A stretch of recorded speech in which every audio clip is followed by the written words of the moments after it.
2736 leftover power. Keinginan untuk menang yang berkecamuk di hati Saleh hampir tak terukur. Kekuatan pukulannya yang menakutkan datang ke Hansen seperti hujan es. Hansen terus menembakkan kedua pistolnya tanpa penangguhan hukuman, melawan setiap kekuatan pukulan Saleh. Tidak peduli seberapa kuat pukulan Saleh, tidak satupun dari mereka bisa mendekati untuk menyentuh Hansen. Lee Chun-kyu hanya membutuhkan beberapa saat untuk memastikan bahwa ketika Saleh menggunakan Star Explode, kekuatannya hanya menyamai Hansen. Ekspresinya tampak tegang, dan dia berpikir, jika ini adalah kekuatan dasar Hansen, maka itu terlalu menakutkan. Petik 2. Likir dan Exquisite bahkan lebih tercengang, karena mereka tahu pasti bahwa mereka hanya melihat kekuatan dasar Hansen. Dia tidak menggunakan seni Geno yang meningkatkan kekuatan seperti Saleh. Kekuatan dasarnya cukup untuk melawan Star Explode milik Saleh. Itu hampir tidak bisa dipercaya. Sebenarnya, Hansen mengira ini adalah hasil yang diharapkan. Bagaimanapun, 4 seni Geno teratasnya semuanya telah mencapai tingkat ketuhanan. Setiap seni Geno memiliki kekuatan dewa, dan dia memiliki 4 di antaranya yang memperkuat tubuh yang sama. Penambahan mereka pada kekuatannya bukan hanya aditif. Seiring berjalannya waktu, Saleh semakin kuat dan kuat.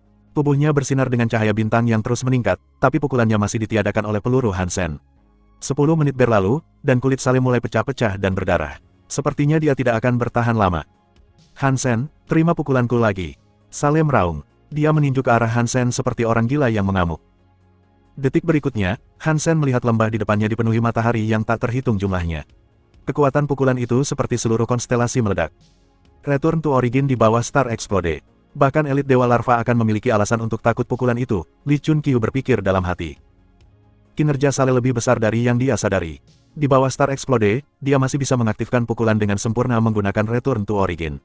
Kekuatan dan bakat Saleh benar-benar luar biasa. Hansen melihat kekuatan pukulan menyapu ke arahnya seperti sungai yang banjir. Dia tidak berencana untuk mundur. Dia menggabungkan kedua pistolnya untuk membentuk senjata lain. Itu adalah peluncur roket. Hansen mengangkat peluncur roket di pelukannya. Dia membidik dan menembakkan roket ke kekuatan pukulan seperti sungai bintang. Seberkas cahaya dipancarkan dari peluncur, dan itu melonjak ke pusat serangan Saleh. Tidak peduli seberapa kuat roket itu tidak bisa melawan Return to Origin saat itu didorong oleh Star Explode, pikir Lee Chun-kyu dalam hati. Detik berikutnya, dia membeku. Roket itu menghantam pusat aliran pukulan yang seperti sungai bintang, dan kemudian meledak seperti bom nuklir. Ledakan itu menghabiskan setiap kekuatan pukulan Saleh. Ledakan. Letusan berikutnya terlihat seperti bisa melelehkan seluruh alam semesta. Di dalam inti Star Explode yang indah itu, ada terlalu banyak cahaya untuk dilihat oleh pengamat. Mereka tidak dapat melihat apapun. Saat cahaya ledakan surut, Lee Chun-kyu melihat Hansen dan Saleh masih utuh di lembah. Tapi sebuah kawah yang sangat besar telah robek menjadi batu lembah di antara mereka. Hansen tidak menyerang, dan Saleh juga tidak menyerang. Tapi semua orang tahu Saleh sudah kalah. Waktu Star Explode-nya habis. Dia tidak memiliki kekuatan untuk melawan Hansen lagi. Aku kalah, Saleh mengakui dengan jujur. Tapi Hansen tahu pria itu masih ingin bertarung. Dia tidak akan berhenti karena satu kali gagal. Lee Chun-kyu tidak mengatakan apa-apa. Hansen benar-benar menang. Siapapun tahu bahwa Hansen memiliki kekuatan yang jauh lebih besar daripada Saleh. Itu bukan kemenangan yang dilakukan Hansen dengan giginya. Tetapi Lee Chun-kyu yakin bahwa jika dia memiliki lebih banyak waktu untuk mengangkat Saleh ke puncak kekuasaannya, dia akan memiliki kesempatan untuk mengalahkan Hansen. Tapi pria Very High harus mengakui bahwa Hansen kuat sekarang. Faktanya, Crystallizer lebih kuat dari yang dia bayangkan. Dia mengira Hansen berada di bawah Saleh dan Yu Sanxin, tetapi sekarang, kekuatan pertempuran Hansen jelas tidak lebih lemah dari mereka. Dia mungkin lebih kuat. Kekuatan tempur tidak berarti apa-apa. Yang terpenting adalah kemampuan untuk menjadi dewa sejati. Saleh adalah talenta armor 11 palsu. Ada kemungkinan besar dia bisa menjadi dewa sejati. Itu akan menjadi kemenangan yang sesungguhnya. Lee Chun-kyu menatap Hansen, lalu meninggalkan daerah itu bersama Saleh. Kamu menjadi dewa tanpa memberitahu kami. Bagaimana kamu berencana membayar kami kembali untuk ini? Likir tersenyum pada Hansen ketika dia berbicara. Aku akan melakukan apapun yang kamu ingin aku lakukan, kata Hansen sambil merentangkan tangannya. Aku ingin kamu berdiri menghadap dinding, kata Likir, bertingkah marah. Aku sudah dewasa, bukan 3 tahun. Hukum aku dengan cara lain, kata Hansen sambil tersenyum masam. Hanya anak-anak yang akan dihukum dengan menghadapi tembok. Tidak, kamu harus menghadap tembok. Dan kamu harus menghadapi tembok selama sebulan penuh, kata Likir sambil tersenyum. Hansen mengerutkan kening karena kesal. Dia ingin mengatakan sesuatu, tapi Exquisite menyela, berhenti berdebat. Adik kecil berkata kamu harus menghadap tembok karena setelah ulat sutera menjadi dewa, mereka harus pergi ke tembok kuno. Itu akan bagus untuk kita semua. Petik 2. Aku mengerti. Hansen baru menyadari Likir tidak benar-benar marah, dia hanya menggodanya. Tapi kamu baru saja menjadi dewa. Kamu bisa pergi ke sana dalam beberapa hari. Kamu harus mengunjungi Bauer dan menghabiskan waktu dengannya terlebih dahulu. Kamu tidak akan melihatnya selama sebulan penuh saat kamu berada di tembok kuno, kata Exquisite.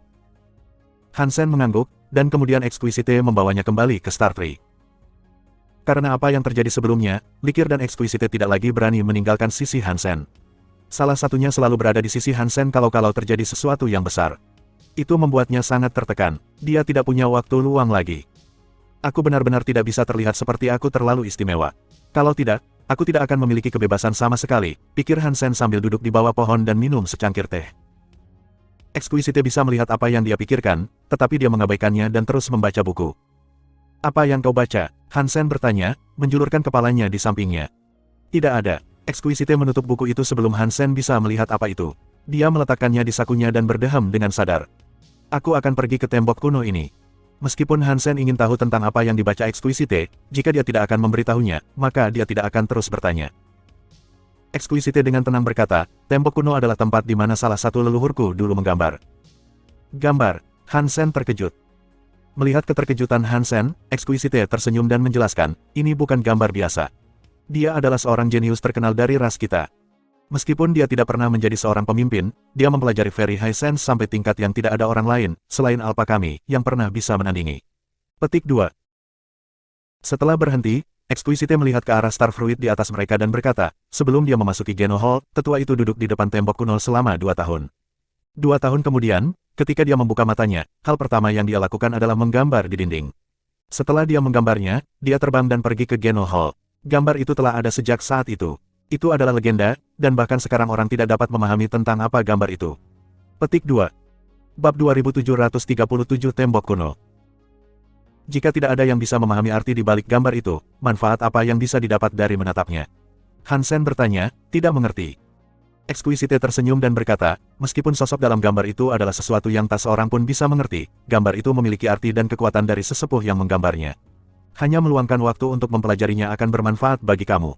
Petik 2. Sekarang, Hansen bisa mengerti. Exquisite dan Likir ingin membiarkan dia mengalami seni dewa sejati karena itu pada akhirnya akan menguntungkan mereka. Melalui dia, mereka dapat memahaminya dengan lebih baik dan mempelajari banyak hal darinya. Pengalaman tersebut akan bermanfaat bagi mereka semua, jadi bukan ide yang buruk.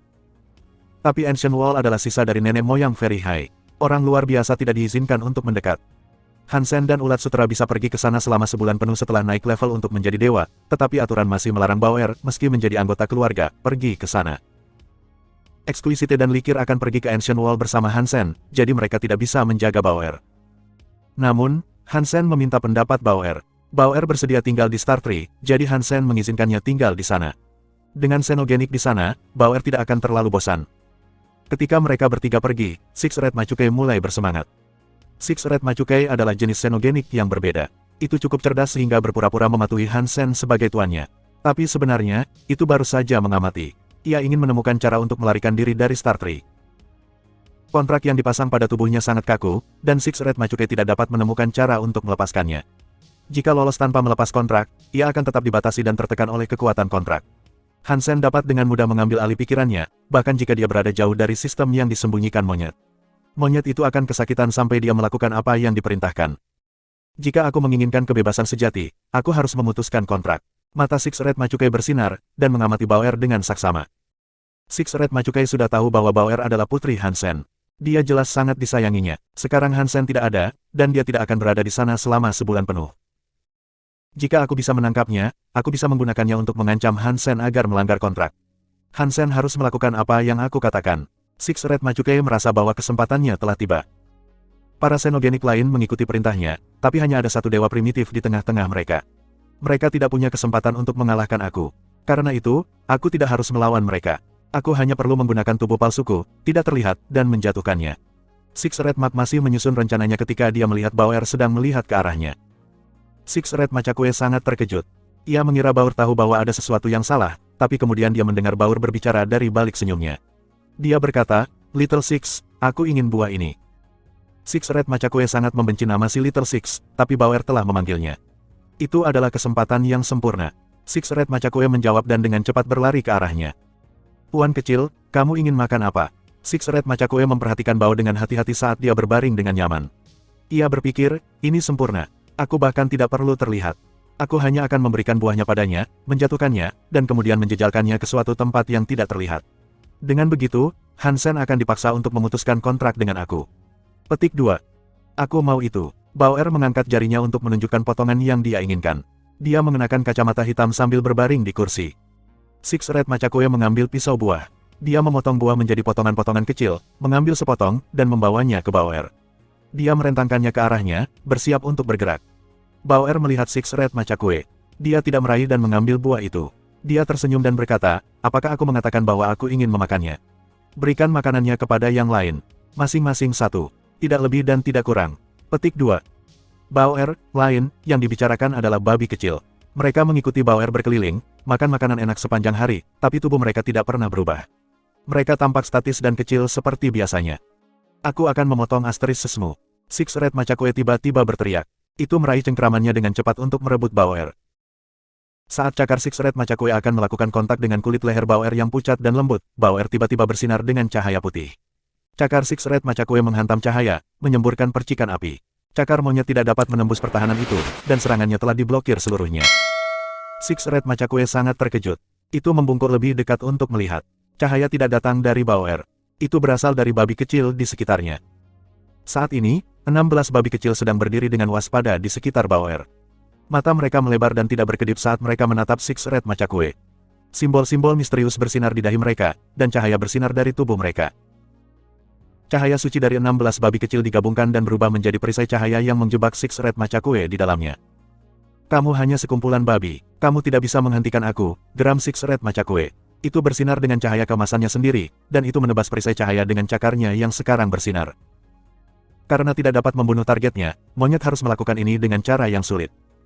Six Red Machakue tahu bahwa Hansen tidak akan kembali selama sebulan, dan ia bertaruh bahwa ia memiliki cukup waktu untuk menangkap Bauer. Dan sehubungan dengan Xenogenik dan 16 babi kecil, Six Red Machakue tidak begitu peduli pada mereka. Tetapi ketika serangannya mendarat, Six Red Machakue menyadari bahwa kekuatannya tidak cukup untuk merobek perisai yang membungkusnya. 16 babi kecil masih menahannya di tempatnya. Tak satu pun dari mereka yang terluka. Mereka semua hanya menatap monyet itu dengan marah. Six Red Machakue sangat terkejut. Itu menggunakan kekuatannya lagi, mengenai perisai cahaya berulang kali. Dengan keheranan yang semakin besar, monyet itu berusaha sekuat tenaga, tetapi tidak dapat menghancurkan perisai cahaya. Itu benar-benar terjebak di dalam. Little Six, kamu benar-benar anak yang nakal. Bingung, Six Red Machakue memperhatikan Bauer berdiri, melepas kacamata hitamnya, tersenyum, dan berjalan ke arahnya. Untuk beberapa alasan, Six Red Machakue merasakan hawa dingin di punggungnya. Ada firasat buruk tentang ini. Tang Minger baru saja memasuki Star Moon Shelter ketika seseorang mengenalinya. Tang Minger, apakah kamu Tang Minger? Seorang anak laki-laki cantik yang mengenakan baju besi mendekat. Dia mengendarai tunggangan jiwa binatang harimau. Dia memimpin sekelompok satria, tetapi dia tampak terkejut saat dia berhenti di depan Tang Minger. Aku Tang Minger. Kamu siapa? Tang Minger memandang anak laki-laki cantik itu. Dia mencoba menggali ingatannya, tetapi dia sepertinya tidak bisa mengingat siapa dia. Aku Ning Buao. Bocah cantik itu turun dari tunggangannya dan menatapnya dengan gembira. Ning Buao, kamu adalah putra Paman Ning. Tang Ming tiba-tiba teringat. Dia telah melihat Ning Buao beberapa kali, tetapi dia baru berusia 7 tahun saat itu. Dia tidak terlalu mengingatnya. Anak laki-laki cantik di depannya memang terlihat seperti anak laki-laki yang dulu dikenalnya sebagai Ning Buao. Ning Buao terlihat bersemangat saat berkata, Minger, waktu kedatanganmu di Star Moon Shelter sangat tidak disengaja. Karena aku di sini, aku dapat menjamin tidak ada bahaya yang akan menimpa kamu.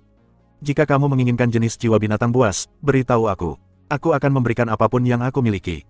Aku bahkan memiliki jiwa binatang berdarah suci untuk diberikan padamu. Petik 2. Sister Minger, kalian mengobrol saja dulu. Aku lelah dan perlu istirahat.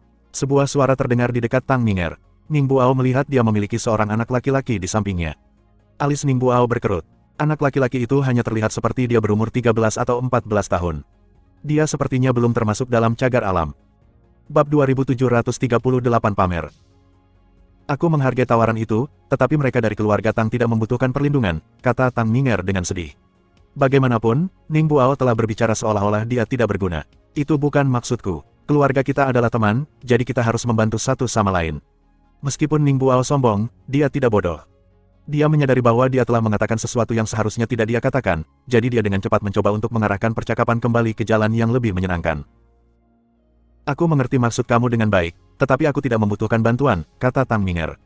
Dia meraih lengan anak laki-laki itu dan berkata, Little Flower, ayo pergi. Ketika Ning Buao melihat gadis cantik yang dia suka mendekati anak laki-laki lain, itu membuatnya kesal. Dia berlari di depan bocah itu dan berpura-pura terkejut. Dia bertanya, "Siapa namamu, adik kecil?" "Han Little Flower," jawab anak laki-laki itu sambil menatap tatapan Ning Buao. Ketika mendengar nama keluarga Han, Ning Buao merasakan jantungnya melonjak. Dia sangat takut dengan nama belakang itu, karena sesuatu yang terjadi padanya ketika dia masih muda. Ada suatu masa, di sebuah pantai, ketika seorang gadis iblis kecil milik keluarga Han melemparkannya ke dasar laut yang dalam. Bahkan sekarang, Ning Buao terus bermimpi buruk tentang kejadian mengerikan itu. Itu adalah ingatan paling menakutkan yang dia miliki. "Han Little Flower," katanya, "aku tidak berpikir orang seperti itu milik keluarga Han. Mungkin dia anggota keluarga lain dengan nama belakang yang sama." Ning Buao menggali ingatannya dan merasa lega. Selama Little Flower bukan dari keluarga Han itu, dia tidak perlu khawatir. Sejauh yang diketahui Ning Buao, keluarga Han hanya memiliki seorang putri. Dia baru berusia beberapa tahun, jadi tidak mungkin dia sudah memasuki kuil. Legenda mengatakan bahwa keluarga Han memang memiliki seorang putra, tetapi karena alasan yang tidak diketahui, putranya hilang. Ning Buao ingat bahwa anak laki-laki itu bernama Han Fei. Dia tidak memiliki nama yang kuno dan lucu seperti Little Flower. Little Flower hanyalah nama panggilannya. Anggota keluarganya memanggilnya Han Little Flower, tetapi orang biasa hanya akan mengenalnya sebagai Han Fei. Tidak mengherankan jika Ning Buao gagal mengenali namanya. "Brother Little Flower, jika kamu butuh sesuatu, tanyakan saja. Aku, Ning Buao, sangat berbakat. Mudah bagiku untuk membunuh Xenogenik. Membunuh makhluk berdarah suci adalah hal yang mudah bagi pria sepertiku." Ning Buao tersenyum pada Han Little Flower sambil membual. "Terima kasih, kamu tampak seperti pria yang baik. Aku akan bertanya jika ada yang aku butuhkan," kata Han Little Flower sopan. Di Secret, Bibi Mei telah mengajari Little Flower untuk bersikap sopan dengan makhluk lain. Bahkan ketika dia sedang makan, dia harus bertindak seperti pria sejati. Dia harus menjaga etiket yang baik setiap saat. "Apa yang kamu tunggu? Aku menemukan makhluk berdarah suci di sisi timur tempat penampungan. Aku akan membunuhnya. Ayo pergi," kata Ning Buao sambil tersenyum. Dia sangat percaya diri dengan penampilan dan kekuatannya. Dia pikir dia hanya perlu melenturkan kekuatannya agar seorang gadis kecil seperti Tang Minger jatuh cinta padanya. Tapi, Han Little Flower tidak tertarik membunuh makhluk berdarah suci. Dia hanya tinggal di tempat perlindungan pertama karena dia kesulitan menemukan lebih banyak makhluk super. Jika dia bisa menemukannya dengan lebih andal, dia pasti sudah berada di tempat perlindungan kedua. "Little Flower, jika Tuan Ning mengundangmu, kita harus pergi." Tang Ming tiba-tiba mengedipkan mata padanya. Dia adalah gadis yang cerdas, jadi dia tahu apa yang dilakukan Ning Buao. Dia jelas menyukai dia. Dia juga tahu bahwa keluarga Ning adalah sekelompok orang yang sangat arogan dan mencintai diri sendiri, secara keseluruhan. Jika dia tidak menyelesaikan masalah ini sekarang, cara Ning Buao mengganggunya hanyalah bola salju. Itulah mengapa dia mengatakan mereka harus pergi, meski diam-diam menyembunyikan alasan lain untuk pergi. Ning Buao senang mendengarnya setuju. Dia memanggil dua tunggangan jiwa binatang darah suci dan berkata, "Jarak antara kita dan tempat itu agak jauh. Aku akan memberimu dua tunggangan darah suci ini sebagai hadiah." Petik 2. Dia tidak pernah ragu untuk pamer. Ning Buao selalu berpikir jika dia memiliki sesuatu yang layak, dia harus memberitahu orang lain. Bicara saja tidak cukup, jadi dia terkadang memberikan hadiah untuk menunjukkan kekayaannya. Dua tunggangan darah suci adalah sesuatu yang luar biasa. Lagi pula, ada banyak jenis jiwa binatang, jadi tunggangan jiwa binatang darah suci adalah cukup langka. Itu baik-baik saja. Little Flower sudah memiliki tunggangan. Aku hanya akan mengendarainya bersamanya. Tang Minger tersenyum pada Little Flower saat dia berbicara. Han Little Flower tidak mengatakan apa-apa. Dia baru saja memanggil tunggangannya sendiri. Ledakan. Seekor naga raksasa, emas, berkepala dua muncul di depan Han Little Flower. Jiwa binatang tunggangan di sekitar semuanya mulai menjerit dan melarikan diri. Jika tuan mereka tidak memerintahkan mereka untuk berhenti tepat di tempat mereka berada, mereka semua akan melarikan diri. Ning Buao membeku saat melihatnya. Itu adalah jiwa binatang yang sangat kuat. Dia telah melihat hal-hal seperti ini di rumah keluarganya, tetapi mereka adalah jiwa-jiwa binatang kelas tinggi dari tempat-tempat suci selanjutnya. Di tempat suci pertama, dia belum pernah melihat binatang yang menakutkan sebelumnya. Ini tidak bisa menjadi jiwa binatang super. Itu tidak mungkin. Itu hanya gertakan, tentunya. Itu tidak bisa menjadi jiwa binatang super. Ning Buao benar-benar curiga dengan keberadaannya di sana, tapi dia tidak ingin menanyakan jenis jiwa binatang buas itu. Kalau tidak, itu akan membuatnya terdengar seperti orang bodoh yang bodoh. "Ayo pergi saja." Ning Buao harus memaksakan senyum saat berbicara dengan Han Little Flower dan Tang Minger, yang dengan senang hati duduk di punggung naga berkepala dua. "Tolong tunjukkan jalannya, Tuan Ning," kata Tang Minger sambil tersenyum. Meski kesal, Ning Buao tetap memerintahkan timnya untuk maju dengan tergesa-gesa. Tunggangan darah suci itu berlari secepat yang mereka bisa, mencoba meninggalkan naga berkepala dua itu. Tapi mereka baru saja mulai berlari ketika naga raksasa itu melebarkan sayapnya yang besar dan melayang ke langit. Itu bergerak dengan kecepatan luar biasa. Dibandingkan dengan tunggangan naga berkepala dua, tunggangan darah suci Ningbo Ao sama lambatnya dengan kura-kura. Itu tidak mungkin jiwa binatang super, bukan? Ningbo Ao tertegun. Suasana hatinya sangat buruk, dan dia harus terus menghibur dirinya sendiri, berkata, anak itu pasti baru saja beruntung. Anggota keluarga lain mungkin baru saja memberikannya. Dari segi kekuatan, dia pasti kalah bersaing denganku. Saat aku membunuh makhluk berdarah suci, Tang Minger akan tahu dengan pasti siapa pria sebenarnya di sini. Petik 2. Tunggangan darah suci bergerak cukup cepat dibandingkan dengan tunggangan binatang lainnya. Mereka membutuhkan waktu 2 jam untuk mencapai tujuan. Mereka melihat makhluk di sana yang seperti Titan. Itu beristirahat dengan tenang di atas bukit.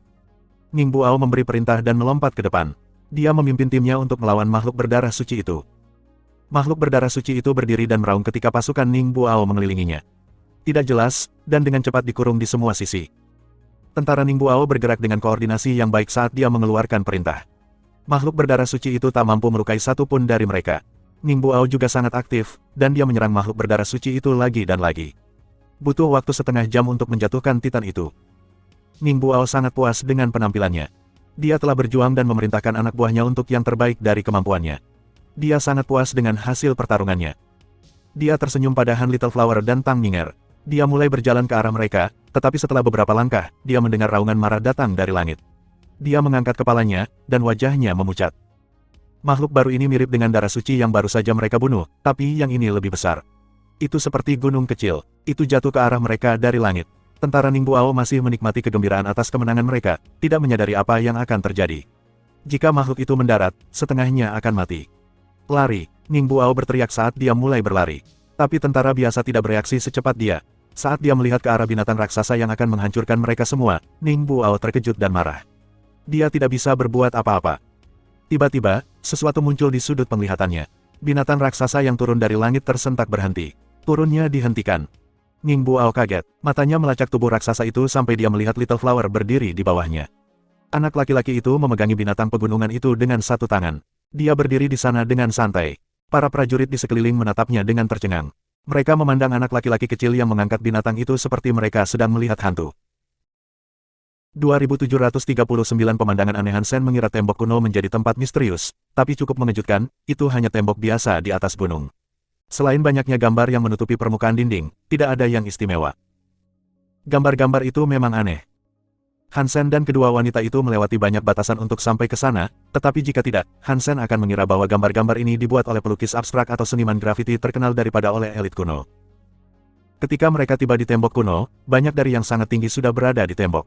Ada yang duduk, ada yang berdiri, ada yang menatap dinding, dan ada yang menundukkan kepala dalam kontemplasi. Sepertinya mereka semua mencoba merasakan sesuatu dari lukisan di dinding. Beberapa dari sangat tinggi yang hadir adalah individu yang sangat menakutkan juga. Bahkan di antara ras mereka yang kuat, mereka mungkin dianggap sebagai elit kelas atas. Han Sen mulai mengatakan sesuatu, tapi Exquisite memberi isyarat agar dia tetap diam.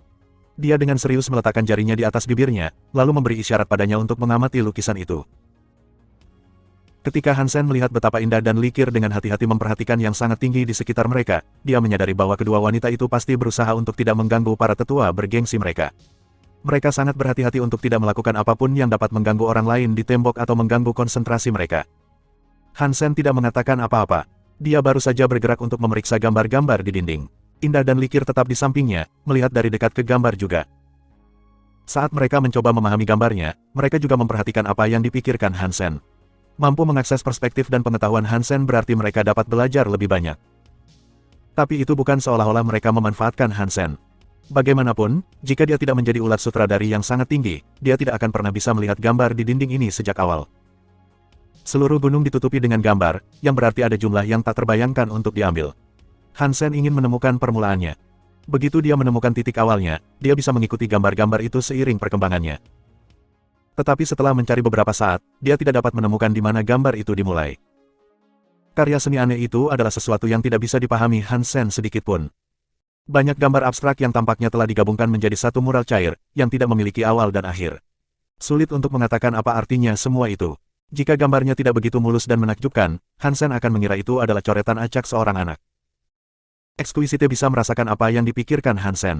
Dia merendahkan suaranya dan berbisik kepada Han Sen, tidak ada yang tahu di mana lukisan ini dimulai, dan tidak ada yang tahu apa arti lukisan itu. Kamu harus mulai dengan mencoba memahaminya melalui goresan. Petik 2. Hansen mengangguk tanpa menanggapi. Dia tidak dapat melihat petunjuk yang jelas, jadi dia melakukan apa yang disarankan oleh Exquisite. Dia fokus pada bekas goresan yang terlihat di batu. Pikiran Hansen tidak lebih buruk daripada elit dewa biasa. Setelah melihat-lihat gambar itu sebentar, Hansen menyadari bahwa itu digambar dengan jari seseorang. Pikiran yang berada di dalam bekas cakaran juga tidak bermusuhan. Ini bukanlah potongan persenjataan, tapi juga tidak elegan seperti tulisan yang dilakukan dengan pena. Sungguh hal yang sangat aneh untuk dilihat. Ini harus menjadi pikiran jari, tebak Hansen. Dia tidak bisa sepenuhnya yakin. Meskipun dia tidak yakin pikiran macam apa ini, tidak sulit untuk mengatakan bahwa orang yang membuat seluruh gambar memiliki kesadaran yang kuat. Pikiran Hansen kuat dalam dirinya sendiri, tetapi dibandingkan dengan pikiran yang telah menciptakan tanda-tanda ini, pikirannya sederhana dan tingkatnya rendah.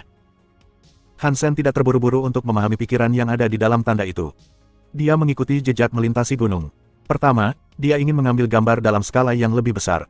Setelah itu, dia akan melangkah lebih dekat dan memeriksa setiap gambar secara detail. Tetapi tidak peduli seberapa keras dia mencoba untuk melihat dan memahami, dia tidak bisa mendapatkan inti dari lukisan atau gambar apapun. Dia bahkan tidak bisa mendapatkan petunjuk. Dia harus mulai dari awal lagi. Pikiran dalam mengukir ditinggalkan oleh yang sangat tinggi yang menggunakan kekuatannya untuk menggambar. Menurut aku pesan yang ditinggalkan oleh gambar dan goresan itu sendiri berbeda. Dia tidak akan mengungkap rahasia lukisan itu biar aku mengerti pikiran yang terukir di batu. Tapi sekali lagi, tidak ada yang mengharapkan aku untuk mengungkap rahasia lukisan itu. Jika aku dapat memahami arti dari goresan tersebut, maka seluruh usaha ini akan bermanfaat. Hansen menjadi tenang dan fokus mencoba memahami arti kalimat itu. Tanda itu memberi Hansen kesan awan yang melayang, tetapi saat pemahamannya tentang tanda semakin dalam, itu membuatnya memikirkan kekuatan yang tak terhentikan. Itu memberinya keinginan untuk menggali lebih dalam ke kedalaman emosinya sendiri. Itu adalah perasaan seseorang yang suka membaca buku, tapi kemudian mereka menemukan novel yang paling mengikat. Hansen tertarik padanya, dan dia tidak ingin melepaskan dirinya dari dongeng sedetik pun. Dia hanya ingin terus membaca dan mencari tahu apa yang terjadi selanjutnya. Kesan kedua yang dia dapatkan adalah kata, aneh. Setiap pikiran cenderung memiliki tema. Dalam film Hansen's Under the Sky, misalnya, temanya adalah bahwa segala sesuatu di alam semesta hanyalah bidak catur. Tapi pikiran dalam lukisan ini unik. Jika kamu menggambarkan pikiran orang biasa, kamu bisa mengatakan itu seperti pohon, gunung, atau sungai. Tetapi jika hal-hal itu mewakili pikiran biasa, maka pikiran lukisan ini akan seperti gulungan sepanjang 10.000 mil. Setiap garis dan setiap kurva memiliki pemikiran yang berbeda. Satu bagian bisa menjadi gunung atau badan air. Bagian lain mungkin berupa awan atau setitik tanah, atau paviliun atau bangunan. Sebuah kurva tunggal dari gambar tersebut bisa berupa bunga, burung, serangga, atau ikan. Perubahan pikiran menarik pengamat semakin jauh, membuat mereka tidak bisa berhenti. Dengan satu langkah, Hansen bisa menyaksikan 3 adegan berbeda. Setiap baris dan setiap belokan memenuhinya dengan pemikiran yang luar biasa. Itu membuatnya tidak bisa menebak apa adegan selanjutnya. Tidak heran Exquisite mengatakan makhluk apapun yang mengunjungi tembok kuno akan menerima dorongan dalam pikiran mereka. Pikiran di dinding ini sepertinya mencakup segalanya. Makhluk apapun yang mempraktikkan kekuatan atau elemen apapun dapat menemukan pikiran di sana yang sangat cocok dengan seni genom mereka. Meskipun Hansen melihatnya dengan matanya sendiri, itu agak sulit dipercaya. Hansen bertanya-tanya, orang jenius macam apa yang harus dimiliki oleh sesepuh sangat tinggi ini yang mampu menggambar lukisan seperti ini sendiri. Jika yang sangat tinggi tidak mengonfirmasi bahwa gambar tembok kuno dibuat oleh satu orang, Hansen akan berpikir bahwa gambar ini adalah karya banyak orang. Bagaimana satu orang bisa menjadi penguasa dari begitu banyak pikiran? Ini tidak masuk akal. Meskipun Hansen memiliki kecerdasan yang rakus dan kemampuan belajar yang mengesankan, dia hanya bisa berjalan di satu jalur. Dia tidak bisa mempelajari semua yang bisa dipelajari di alam semesta. Jika ini digambar oleh satu orang, maka pikiran sesepuh yang sangat tinggi itu sangat mengesankan. Dia pasti orang terpintar di seluruh alam semesta, Hansen bergumam sambil memeriksa gambar-gambar itu. Hansen terus mengerjakan gambar-gambar itu, satu persatu. Meskipun dia tidak bisa mempelajari semuanya, hanya merasakan semua jenis pikiran itu bagus untuk mengembangkan pengetahuannya sendiri. Itu membantunya mengembangkan perspektif baru. Hansen melanjutkan pengamatannya saat dia terkejut. Merinding berkobar di kulitnya karena sensasi itu. Pikiran ini terlalu bengkok dan aneh. Saat dia menjelajah, Hansen merasakan terlalu banyak pikiran dan menyadari bahwa itu terlalu rumit. Dia tenggelam ke dalamnya, yang mengguncang keyakinannya sampai ke intinya. Itu seperti seorang mahasiswa yang baru saja lulus. Perusahaan besar yang tak terhitung jumlahnya mengirim undangan kepada lulusan. Salah satu dari mereka berkata, datanglah ke perusahaan aku dan jadilah pengacara. Menjadi pengacara memiliki banyak manfaat. Kamu akan mendapatkan banyak uang. Perusahaan lain berkata, datanglah menjadi dokter di perusahaan aku. Menjadi seorang dokter dapat membuat kamu sangat terkenal, dan reputasi kamu akan tumbuh dengan pesat. Petik 2. Semua orang mengatakan mereka adalah yang terbaik, dan semuanya tampak murah hati dan menarik. Lulusan baru, ditarik ke berbagai arah, bisa dengan cepat kehilangan jejak diri. 2740 mata dalam lukisan. Kecuali seseorang memiliki kemauan yang sangat stabil, mereka akan kehilangan diri mereka sendiri bahkan tanpa memperhatikan apa yang telah terjadi. Namun dalam kasus ini, kehilangan diri sendiri bukanlah hal yang buruk. Ketika orang tidak yakin jalan mana yang ingin mereka lalui dalam hidup mereka, mereka bisa kehilangan diri mereka sendiri dalam menggambar dan memilih pikiran untuk menyelesaikan tujuan mereka. Untuk orang-orang yang masih membangun identitas mereka sendiri, menemukan pikiran dalam gambar yang bisa mereka klaim sebagai milik mereka dapat membantu mereka di masa depan. Hansen berbeda. Dia sudah memiliki jalan untuk berjalan, dan jika dia membiarkan dirinya dipengaruhi oleh pikiran gambar itu, inti dari siapa dia akan dihancurkan. Hansen memaksa dirinya untuk menutup matanya dan melarikan diri dari genggaman pikiran itu, tetapi segala macam pikiran bangkit melawannya, mencoba untuk menjaga visinya tetap pada gambar itu. Untungnya, Hansen memiliki kemauan yang sangat stabil. Dia mampu mengalihkan pandangannya dari dinding. Dia perlahan menenangkan pikirannya. Memiliki kemampuan untuk berpaling dari Ancient Wall dengan satu percobaan membuktikan bahwa pikiran kamu tidak buruk, kata sebuah suara di samping Hansen. Hansen membuka matanya dan menoleh ke pembicara. Di sana, dia melihat seorang pria parubaya duduk di atas batu. Pria itu melihat ke arah Hansen. Penampilan dan pakaian pria parubaya ini cukup biasa-biasa saja, tapi ada sesuatu tentang kehadirannya yang menarik perhatian Hansen. Itu membuatnya menjadi orang yang sulit untuk diabaikan. Apakah Anda berbicara padaku? Hansen bingung, tidak tahu siapa pria itu. Hansen begitu asyik dengan gambar itu sehingga dia berjalan cukup jauh. Exquisite dan Likir masih jauh di belakangnya, jadi tidak ada orang lain di sekitar yang bisa disapa pria itu. Exquisite dan Likir telah ditarik ke dalam pikiran di Ancient Wall. Mereka terlalu asyik untuk memperhatikan hal lain, jadi mereka tidak menyadari ketika pria itu berbicara kepada Hansen. Mereka benar-benar tenggelam dalam pikiran Ancient Wall. Pria parubaya itu tertawa dan berkata, "Selain kamu, aku rasa tidak ada orang lain yang berhasil sampai di sini pada percobaan pertama mereka." "Baik, lagi pula, orang jenius sepertiku sulit didapat," kata Hansen, tersenyum sambil menyentuh hidungnya. Pria parubaya itu tampak terkejut, tapi kemudian senyumnya melebar. Dia turun dari batu yang telah dia duduki. Dia berdiri di samping Hansen, menghadap Ancient Wall. Fairy High bisa merasakan segalanya. Meskipun alam semesta ini bisa sangat kompleks dan rumit di alam, kita bisa merasakan inti dari setiap objek.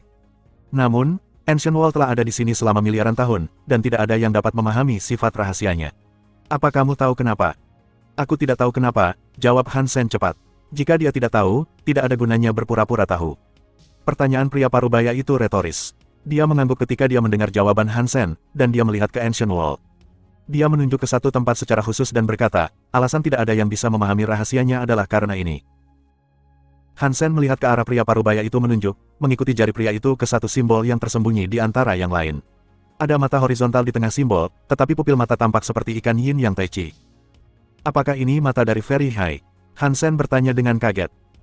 Pria parubaya itu mengangguk dan berkata, seluruh lukisan ini sangat aneh. Tidak ada yang tahu apa yang coba digambarkannya. Tempat ini adalah satu-satunya tempat di mana lukisan itu terlihat jelas. Dan apa yang ditunjukkannya? Fairy High. Setiap orang dapat memahami aspek ini, tetapi tidak ada yang tahu mengapa ada gambar Fairy High di sini. Dan tidak ada yang tahu apa hubungannya dengan sisa gambar. Kamu dapat menggunakan ini sebagai permulaan, tetapi tidak ada yang mengerti apa artinya sebenarnya. Petik 2. Hansen memandang mata Fairy High dan sisa lukisan di sekitarnya. Dia merasa gambar itu sangat aneh, dan dia tidak bisa membayangkan seperti apa gambar itu. Tapi tidak ada yang tahu apa hubungan antara Fairy High dan sisa gambarnya. Parubaya berpaling dari Ancient Wall dan membiarkan pandangannya tertuju pada Hansen. Meskipun tidak ada yang bisa memahami rahasia di balik gambar ini, itu tidak berarti kamu tidak bisa belajar apa-apa. Fairy High dalam lukisan ini sangat unik. Artinya sangat berbeda dari tanda lainnya. Jika kamu melihat lebih dekat, kamu mungkin belajar satu atau dua hal tentang itu. Petik 2. Apakah maksud kamu ketika kamu mengatakan bahwa itu berbeda? Hansen tidak mengerti apa maksud pria parubaya itu, karena pikiran tentang lukisan itu terus bergeser. Setiap garis dan kurva di seluruh gambar yang sangat besar ini adalah unik. Bagaimana kamu bisa melihat satu bagian tertentu dari lukisan itu dan mengklaim bahwa itu istimewa? Pria parubaya itu terdiam, lalu berkata, penatua ini adalah seorang jenius yang berdiri tepat di bawah pemimpinnya. Dia berlatih Fairy High Sense secara maksimal. Dia bisa merasakan segala sesuatu di dunia ini di dalam dadanya sendiri. Begitulah cara dia menggambar lukisan yang mencakup segalanya. Meskipun pikiran di dalam lukisan ini tampaknya mampu melakukan variasi yang tak ada habisnya, ia diproduksi dengan menggunakan Fairy High Sense. Pikiran ini berasal dari bakat yang dikenal sebagai cinta terlupakan sangat tinggi, cinta besar, dan tanpa cinta. Pikiran ini kuat dan bernuansa, tetapi tidak termasuk emosi sesepuh itu sendiri. Hanya gambar mata Fairy High ini yang berbeda. Itu dibuat menggunakan emosi yang datang langsung dari sesepuh. Petik 2. Perasaan macam apa yang dimilikinya? Hansen bertanya dengan rasa ingin tahu.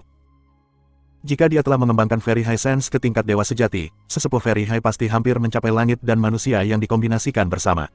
Dia pasti hampir menyatu dengan alam semesta. Bahkan Exquisite hampir tidak memiliki emosi, dan pria ini telah berlatih Very High Sense yang jauh melebihi kemampuan Exquisite. Sulit bagi Hansen untuk membayangkan emosi seperti apa yang bisa dirasakan pria seperti itu. Dia mungkin benar-benar tanpa emosi. Jika pria itu entah bagaimana mempertahankan kemampuan untuk merasakan, itu akan sangat mengejutkan Hansen. Aku tidak bisa memberitahumu. Jika kamu ingin tahu, kamu harus memeriksanya sendiri, kata pria parubaya itu sambil tertawa. Keingintahuan Hansen terusik. Dia ingin memeriksa pikiran dari tanda Very High ini. Tiba-tiba, Hansen memikirkan sesuatu. Dia berbalik dan bertanya kepada pria parubaya, aku ingin tahu siapa nama kamu. Hansen berasumsi bahwa pria ini tidak mempraktikkan Very High Sense, tetapi bahkan jika itu benar, Very High memiliki banyak elit seperti itu. Lagi pula, Very High bisa mempraktikkan seni Geno apapun ke tingkat keterampilan yang lebih tinggi daripada ras lain di alam semesta. Mereka akan mendekati setiap seni Geno baru dengan bakat yang tidak kurang dari yang mereka terapkan pada Very High Sense. Lizzie, jawab pria parubaya dengan santai. Pertanyaan itu sepertinya tidak mengganggunya. Terima kasih atas tipnya. Hansen membungkuk dan mengembalikan perhatiannya ke Very High. Sekarang dia melihatnya, Hansen bisa merasakan tarikan yang kuat dari pikiran tanda itu. Seperti yang dikatakan Lizzie, pikiran di bagian kecil gambar ini berbeda dari pikiran yang dapat ditemukan di tempat lain dalam gambar itu. Begitu Hansen melihatnya, dia bertanya-tanya bagaimana dia gagal menyadarinya sebelumnya. Ada perbedaan mencolok antara makna mata dan setiap bagian lain dari gambar itu. Hansen menatap tanda Very High, tubuhnya benar-benar tidak bergerak. Dia begitu diam sehingga dia tampak seperti bagian dari lanskap. Dia bahkan tidak berkedip. Tidak lama kemudian, air mata tiba-tiba mulai keluar dari mata Hansen. Namun, dia tidak terlalu berkedut. Dia terus menatap mata saat air mata mengalir di pipinya. Air mata terus mengalir, membasahi wajahnya dan membasahi bajunya. Dia hanya berdiri di tempatnya, mengamati mata Very High di dinding tanpa berkedip. Dan kemudian, mata air Hansen tampak mengering. Selanjutnya, matanya mulai berdarah. Air mata merah tua jatuh, membentuk dua jejak merah di pipinya. Bab 2741 adegan yang sangat sedih, kesedihan yang dalam dan kesepian merenggut otak Hansen. Meskipun Hansen tahu bahwa emosi itu bukan miliknya, dia merasakannya tenggelam jauh di dalam dirinya. Kesedihan itu seluas dan sekuat Yangtze, berguling ke depan dengan keteguhan dan keteguhan sungai. Sensasi mengguncang Hansen. Kesedihannya jelas, namun itu bukan emosi yang mentah atau penuh gairah. Tidak menyakitkan seperti kehilangan keluarga, dan bukan sakit hati karena dikhianati oleh orang yang kamu cintai. Itu bukanlah penderitaan yang menyayat jiwa karena kehilangan semua yang kamu hargai. Itu hanya berada di dada Hansen, dengan lembut. Rasa sakitnya begitu lembut sehingga terkadang, Hansen bahkan hampir tidak bisa merasakannya. Itu mengambang seperti aliran gunung, tapi tidak ada satupun riak yang terlihat. Tapi kesedihan semacam ini sangat kuat, dan itu menular. Itu membuat Hansen tidak dapat melakukan apapun kecuali menangis. Dia tidak bisa mengendalikan emosinya, dan dia tidak bisa mengalihkan pandangannya dari tanda mata sangat tinggi. Dia hanya berdiri di depan tembok batu, menatap batu dengan mata berlumuran darah. Otak Hansen tahu bahwa jika hal-hal berlanjut seperti ini, darah di tubuhnya akan mengering dan dia akan mati. Tapi dia tidak bisa menggerakkan kakinya untuk melepaskan diri dari adegan sedih itu. Bagi salah satu dari sangat tinggi yang telah mempraktikkan pengertian sangat tinggi hingga tingkat rata-rata, emosi yang disampaikan oleh sebuah lukisan akan menjadi cukup lemah. Tetapi bagi seorang yang sangat tinggi yang telah mempraktikkan pengertian sangat tinggi hingga tingkat tinggi, akan membingungkan untuk melihat seberapa besar kesedihan yang menakutkan dapat disampaikan oleh karya seni ini. Mengapa sesepuh ini merasakan begitu banyak kesedihan? Dia sudah berada di kelas dewa sejati. Dia berada di level teratas dari piramida kekuatan universal. Apa yang bisa membuatnya sesedih ini? Depresi ini terlalu aneh. Ini benar-benar berbeda dari emosi apapun yang pernah aku alami. Itu membuatku memikirkan ungkapan, kesedihan yang lebih besar daripada sekaratnya hati. Kesedihan ini sedikit seperti itu, tapi sekali lagi, itu tidak persis sama, pikir Hansen. Tetua sangat tinggi ini meninggalkan semua ini sebelum menuju Geno Hall. Apakah kesedihannya terkait dengan Geno Hall? Petik 2. Hansen banyak memikirkannya, tapi dia tidak bisa sampai pada kesimpulan. Terlepas dari itu, dia tidak bisa melepaskan dirinya dari kesedihan yang menular. Bahkan dengan kemauan kuat Hansen, dia tidak bisa mengalihkan pandangannya dari gambar itu. Indah dan Likir telah menyinkronkan pikiran mereka ke tembok kuno ketika mereka pertama kali tiba, jadi mereka menghabiskan sebagian besar perjalanan mengabaikan perasaan yang dikirim Hansen kepada mereka. Namun, kesedihan ini terlalu kuat untuk diabaikan, sehingga berhasil menjangkau mereka. Itu menarik Exquisite dan Likir menjauh dari pikiran tembok kuno. Mereka juga terinfeksi oleh kesedihan, dan mereka segera menemukan air mata mengalir di pipi mereka. Apa yang terjadi? Mengapa sangat menyedihkan di sini? Wajah Exquisite tiba-tiba memucat. Dia merasakan kesedihan, tetapi pada saat yang sama, dia mengerti. Oh tidak, Hansen telah melihat tanda mata tembok kuno sangat tinggi. Petik 2. Likir juga menyadari apa yang telah terjadi. Wajahnya tampak kuyu, dan air mata berdarah dari matanya saat dia berkata, bagaimana dia bisa memicu pikiran mata. Aku pikir hanya yang sangat tinggi yang telah mempraktekkan rasa sangat tinggi yang bisa mengaktifkannya. Petik 2. Meskipun Hansen belum mempraktikkan rasa sangat tinggi, keterampilan pisaunya di bawah langit tampaknya meniru gabungan langit dan manusia. Ini mirip dengan rasa sangat tinggi. Mungkin itulah sebabnya dia bisa memicu pikiran mata yang sangat tinggi. Tapi sekarang bukan waktunya membahas ini. Kita harus segera menemukan cara untuk menarik Hansen dari pikiran itu. Jika tidak, dia tidak akan menjadi satu-satunya yang dirusak oleh pikiran itu. Mata ekskuisite penuh dengan darah, dan itu hampir tumpah di wajahnya. Bagaimana kita menariknya pergi? Mata tembok kuno bukanlah lelucon. Bahkan jika kita menjauhkan tubuhnya sehingga dia tidak dapat melihat tandanya secara fisik, kita tidak dapat menghentikan pikiran untuk memberikan kerusakan padanya. Dan jika kita memindahkannya, dia bahkan mungkin termakan oleh pikiran. Apakah kamu tidak ingat ceritanya? Kata Likir. Ekskuisite tidak merespon. Dia tahu apa yang dimaksud Likir. Siapapun yang memicu pikiran mata yang sangat tinggi harus berhasil menembus dirinya sendiri. Jika mereka berhasil melewatinya, kemahiran mereka dengan sense sangat tinggi akan meningkat. Tapi jika mereka gagal menahannya, keinginan mereka akan hancur oleh kesedihan. Tidak akan mudah bagi mereka untuk pulih. Mereka bahkan mungkin akan lumpuh, tidak bisa naik level P lagi. Beberapa orang bahkan meninggal di tembok kuno, dan tidak ada yang bisa menyelamatkan mereka. Cerita adalah satu hal, tetapi menghadapi ancaman dalam kehidupan nyata adalah hal lain. Jika mereka tidak memikirkan cara untuk membebaskan Hansen dari pikiran mata sangat tinggi, pikiran mereka berdua mungkin rusak oleh luapan dari apa yang dialami Hansen. Mereka mungkin tidak mati karenanya, tetapi mereka akan rusak berat. Para tetua sangat tinggi yang tak terhitung jumlahnya, yang semuanya berbakat dan cerdas, akhirnya dihancurkan oleh pikiran mata yang sangat tinggi. Kedua wanita itu tidak berpikir mereka lebih baik dari para senior sangat tinggi yang disebutkan sebelumnya. Dan sebagai tambahan, mereka bahkan tidak didewakan. Keduanya mencoba berjalan ke Hansen, tetapi ketika mereka semakin dekat, mereka benar-benar terpesona oleh emosi dinding. Mereka berdiri di sana dengan mata berdarah. Mereka tidak bisa mengalihkan pikiran mereka dari gambar-gambar di dinding. Situasi aneh mereka dengan cepat menarik perhatian para sangat tinggi lainnya di sekitar tembok. Aneh, mereka sepertinya telah terinfeksi oleh pikiran sedih dari mata yang sangat tinggi. Apa yang sedang terjadi? Aku tidak berpikir mereka cukup dekat untuk memicu mata. Petik 2. Bukankah Tuan mereka mengajari mereka bahwa setelah berlatih pengertian sangat tinggi, mereka tidak dapat melihat mata di tembok kuno? Tidak, mereka tidak melihatnya. Mereka pasti terpengaruh karena ulat sutra mereka melihat mata. Petik 2. Bagaimana mungkin? Dia belum berlatih pengertian sangat tinggi. Dia seharusnya tidak merasakan apa-apa jika dia melihat tanda matanya. Petik 2. Selusin sangat tinggi berada di depan tembok kuno, dan mereka semua menatap Hansen. Mereka memahami situasi Hansen berada, dan mereka mencatat bahwa dialah yang telah memicu pikiran mata yang sangat tinggi. Itu telah menyebabkan Likir dan ekskuisite terseret ke dalam emosi yang melumpuhkan dengannya. Ini aneh, bagaimana mungkin orang luar yang tidak mempraktikkan rasa sangat tinggi mengaktifkan pikiran tanda mata sangat tinggi? Petik 2. Ini bukan waktunya untuk pertanyaan penelitian. Kita harus menemukan cara untuk menariknya keluar dari pikiran. Tanda mata itu berbahaya bagi siapapun, tapi bagi ekskuisite dan Likir, itu akan mengancam nyawa. Petik 2. Tapi apa yang bisa kita lakukan? Kamu tahu betapa kuatnya pikiran ini. Bahkan jika kita memindahkan ulat sutra ke tempat lain, kita tidak akan dapat menghentikan pikiran untuk memakan kesadarannya. Dan jika kita memindahkannya, kita bahkan mungkin mengganggu keinginannya dan mempercepat prosesnya. Satu-satunya cara kita dapat melakukan apapun adalah jika ulat sutra lepas dari ikatan pikirannya sendiri.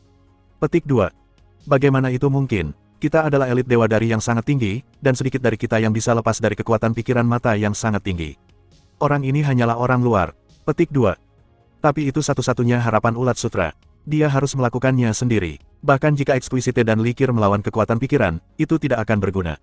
Selama dia tetap terjebak, pikiran sedih akan terus mengalir ke ekskuisite dan Likir. Petik 2. 2742 mencoba racun, ini seperti kita melihat hantu. Bagaimana sesuatu yang begitu aneh bisa terjadi? Bagaimana orang luar dapat memicu pikiran yang sangat tinggi? Petik 2. Tidak ada yang bisa kita lakukan untuk menghentikan pikiran mata.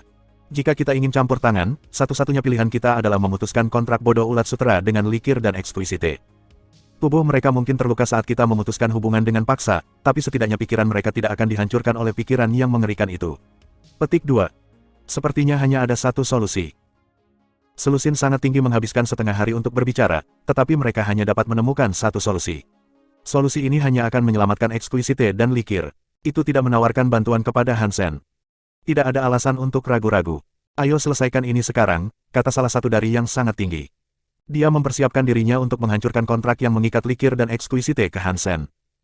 Hentikan, Paman Sembilan, kata Indah tiba-tiba.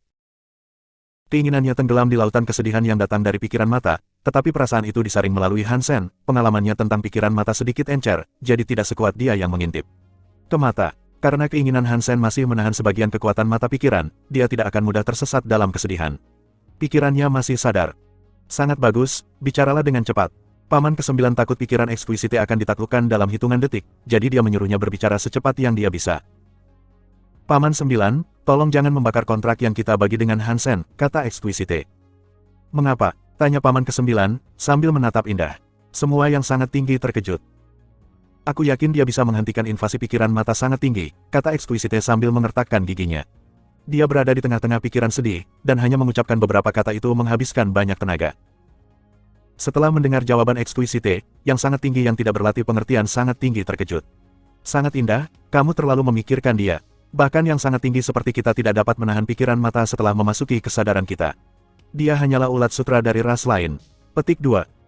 Bagus sekali, aku tahu betapa sulitnya bagimu menemukan ulat sutra yang layak. Tapi sekarang, kamu harus membuat keputusan yang sulit. Petik 2. Orang kuat yang mematahkan pergelangan tangannya adalah tantangan yang membutuhkan keberanian. Paman 9, tolong, Indah memohon, memanggil sisa energinya untuk berbicara. Dia tidak memperhatikan yang sangat tinggi di sekitar mereka. Saat dia berbicara dengan Paman ke-9, gangguan kecil membuat emosi semakin mengganggu pikirannya. Dia tidak bisa lagi menyisihkan cukup perhatian untuk mendengarkan apa yang terjadi di sekitarnya. Paman 9, kamu tidak bisa mendengarkannya. Ini akan membunuhnya. Petik 2. Ya, orang luar yang tidak mempraktikkan pengertian yang sangat tinggi tidak dapat menghalangi pikiran yang sangat tinggi. Itu hanya akan menyakiti para gadis. Petik 2. Yang sangat tinggi melakukan yang terbaik untuk meyakinkannya, tetapi Paman ke-9 mengerutkan kening.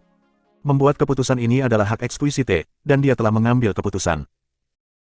Beberapa orang yang hadir tidak setuju dengan Paman ke-9, tetapi mereka tidak berani mengatakan apa-apa.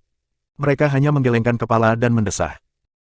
Jika Exquisite tidak mau membatalkan kontrak, maka kita setidaknya bisa memutuskan kontrak Likir, saran seseorang.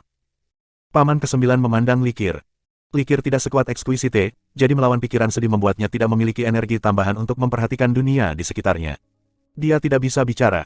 Mari kita tunggu sebentar lagi. Jika ulat sutra bodoh itu tidak bisa menahan pikiran, maka kita bisa ikut campur, kata Paman 9 dingin. Sangat tinggi hanya bisa menonton dan menunggu saat Hansen, Likir, dan Exquisite berjuang melawan pikiran sedih. Tetapi di antara mereka yang menonton, bahkan Paman ke-9 tidak percaya bahwa Hansen memiliki apa yang diperlukan untuk mengusir pikiran yang sangat tinggi. Hansen baru saja menjadi dewa, jadi keinginannya seharusnya sedikit dibandingkan dengan keinginan dewa sejati. Kedua, Hansen tidak pernah mempraktikkan rasa sangat tinggi. Perlawanannya terhadap pikiran mata yang sangat tinggi bahkan lebih lemah daripada yang sangat tinggi, jadi tidak ada yang mengira dia bisa dan perasaan sedih yang dipancarkan oleh mata pikiran. Pikiran mata di tembok kuno berbahaya, tetapi bagi yang sangat tinggi yang mempraktikkan pengertian sangat tinggi, setidaknya ada peluang. Jika seseorang berhasil melawan pikiran sedihnya, mereka akan memperoleh ketangkasan dengan penggunaan sense sangat tinggi mereka sendiri. The Very High berpikir sayang sekali bahwa Hansen bukan salah satu dari mereka. Dia belum berlatih penginderaan sangat tinggi, jadi meskipun dia selamat dari pikiran mata, dia tidak akan mendapatkan manfaat seperti orang lain. Saat Hansen dan dua lainnya jatuh di bawah tekanan yang semakin besar, air mata berdarah terus mengalir dari mata mereka. Semua orang tahu waktu mereka hampir habis. Jika mereka tidak segera melepaskan diri dari melankolis, air mata darah akan mengering, dan tubuh mereka akan hancur. Hansen tahu dia telah memasuki periode pertarungan yang sangat berbahaya. Keinginannya sangat kuat, tapi dia tidak bisa menahan serbuan kesedihan selamanya. Kesedihan itu tampaknya tak terbatas, itu hanya menjadi semakin dalam. Dia mulai berpikir bahwa dia lelah hidup. Jika dewa dengan kemauan yang lebih lemah telah menggantikan Hansen, dia akan menggorok tenggorokannya sendiri sekarang. Tidak, aku tidak bisa terus seperti ini. Hansen tahu bahwa taktiknya saat ini tidak berhasil, tapi pertarungan pikiran melawan pikiran ini bukanlah sesuatu yang bisa diatasi dengan kekuatan. Dia harus mendapatkannya dengan menggunakan kemauannya sendiri. Sejak dia mulai memahami pikiran Under the Sky, keinginan Hansen telah meningkat pesat. Tapi dia belum mendapatkan kekuatan yang cukup untuk secara langsung melawan pikiran dewa sejati. Keinginannya perlahan-lahan diserang oleh oposisi bayangan. Itu mengikis tekadnya, yang mulai goyah dan hancur. Itu membuatnya merasa seolah-olah dia akan tenggelam di lautan kesedihan. Hansen berharap baju besi kristal hitam akan membantu. Dia sudah mengira itu akan campur tangan sejak lama, tapi armor kristal hitam itu tidak bergerak 1 inci pun. Oleh karena itu, Hansen harus berdiri kuat dan berjuang melewati rasa sakit dengan buku-buku jari putih. Kamu tidak bisa mendapatkan bantuan yang baik hari ini. Aku harus bergantung pada diri aku sendiri sekali lagi. Sesuatu akan muncul. Hansen adalah tipe pria yang semakin tenang semakin banyak bahaya yang ada. Sekarang, hatinya benar-benar tidak terganggu. Dia mempertimbangkan situasinya, dan itu membuatnya berpikir, jika yang sangat tinggi belum menetapkan batasan untuk mencegah orang melihat tanda matanya, itu berarti harus ada cara bagiku untuk melawan kesedihan pikiran ini. Tapi apa yang harus aku lakukan untuk melawannya? Dengan pikiranku, melawan kesedihan secara langsung tampaknya tidak realistis. Satu-satunya kesempatan aku adalah memahami dari mana pikiran sedih ini berasal. Jika aku dapat memahami apa yang menginspirasi perasaan tetua yang sangat tinggi, mungkin aku akan menemukan cara untuk memecahkannya. Petik 2. Ketika dia menyadari ini, Hansen menyerah untuk mencoba melawan pikiran sedihnya. Sebaliknya, dia mencoba merasakan dan menganalisis asal mula pikiran dan emosinya. Hansen tahu ini akan berbahaya. Sepertinya dia memegang sebotol racun, tapi dia harus mencicipinya untuk mempelajari komposisinya. Mencicipinya akan meningkatkan peluang kematiannya, namun itu juga satu-satunya cara baginya untuk menemukan penawarnya. Bahkan pisau magis rabat ditempa di lautan api. Hansen memulai jalan yang berbahaya, tapi menunggu seperti bebek yang duduk bukanlah gayanya. Seperti yang diketahui Hansen sebelumnya, pikiran sedih ini tidak ada hubungannya dengan romansa. Dan juga bukan cinta keluarga. Hansen terus mengeksplorasi kesedihan, dan dia berpikir, kesedihan macam apa ini? 2743 menyelesaikan dirinya sendiri, ketika yang sangat tinggi menamai keahlian mereka lupakan cinta, mereka memaknainya secara harfiah. Dengan tingkat kemajuan sesepuh sangat tinggi ini, dia pasti sangat dekat untuk memadamkan semua emosi di dalam dirinya. Apa yang mungkin membuat elit yang telah mencapai level seperti itu begitu kesal? Hansen belum mengembangkan seni geno apapun hingga tingkat kemahiran yang ekstrim, jadi dia tidak dapat memahami apa yang pasti dipikirkan oleh sesepuh sangat tinggi itu. Karena itu, ia harus mengambil risiko meracuni dirinya sendiri dengan sengaja menjelajahi mata pikirannya. Dia harus membiarkan dirinya pergi dan terjun ke dalam kesedihan. Dia telah mencoba yang terbaik untuk melawan pikiran sedih, jadi dia hanya mengalami permukaan dari emosi. Sekarang setelah dia membiarkan dirinya pergi dan membiarkan pikirannya terjun bebas ke dalam pikiran yang sedih, bagaimanapun, dia bisa memahaminya pada tingkat yang lebih dalam. Tapi harga yang harus dia bayar untuk pemahaman itu cukup menakutkan. Dalam beberapa saat, dorongan bunuh diri telah melewati Hansen 6 kali. Jika aku tidak berhasil kali ini, aku khawatir aku akan benar-benar bunuh diri, pikir Hansen dalam hati. Tapi dia tidak ragu-ragu, dia melepaskan tubuhnya dan membiarkan keinginan sedih menguasai dirinya. Selama berabad-abad, banyak sangat tinggi telah memicu tanda mata, dan kebanyakan dari mereka memulai seperti Hansen. Mereka memilih untuk melawan kesedihan yang luar biasa. Semua orang tahu bahwa mengalami tingkat depresi itu berbahaya. Emosi kesedihan mengalir terlalu dalam, dan siapapun yang mengalaminya terlalu lama memiliki peluang tinggi untuk bunuh diri. Bahkan jika seseorang mau sepenuhnya melepaskan diri dan mempelajari semua yang mereka bisa tentang pikiran sedih, ada batasan. Ketika mereka merasa keinginan mereka semakin lemah dan pikiran untuk bunuh diri mulai keluar dengan kekuatan penuh, mereka akan berpaling dan berhenti mencoba. Orang sangat tinggi yang mempelajari rasa sangat tinggi lebih pintar. Daripada melihat kebuntuan emosional di depan, mereka akan terus maju sampai akhir. Mereka akan menemukan cara lain untuk keluar dari kegelapan emosional. Tapi Hansen berbeda, dia adalah orang yang sangat keras kepala, dan tidak ada cara baginya untuk mundur. Dia tidak seperti yang sangat tinggi yang mempelajari pengertian sangat tinggi. Bahkan jika mereka tidak melanjutkan, mereka masih memiliki kesempatan untuk kabur dengan hanya sedikit kerusakan yang terjadi. Sekarang, Hansen harus menempuh jalan penuh. Meskipun dia berjuang untuk hidupnya dengan setiap momen yang berlalu, dia harus memahami pikiran sebenarnya dari sesepuh yang sangat tinggi. Pikiran sedih tenggelam semakin dalam ke dalam pikirannya sendiri. Hansen belajar lebih banyak dan lebih banyak lagi. Hansen tidak pernah berpikir bahwa lautan kesedihan yang murni bisa ada di alam semesta. Itu bukan membenci diri sendiri atau membenci segala sesuatu yang ada. Sebaliknya, itu adalah kesedihan yang lebih seperti belas kasihan. Saat kesadaran itu terlintas di benak Hansen, dia tersentak kaget. Belas kasihan atas kesedihan. Dia tidak pernah memikirkan ini sebelumnya, tetapi pada saat ini, dia benar-benar merasakannya. Seluruh tubuhnya diliputi oleh kesedihan yang penuh belas kasih.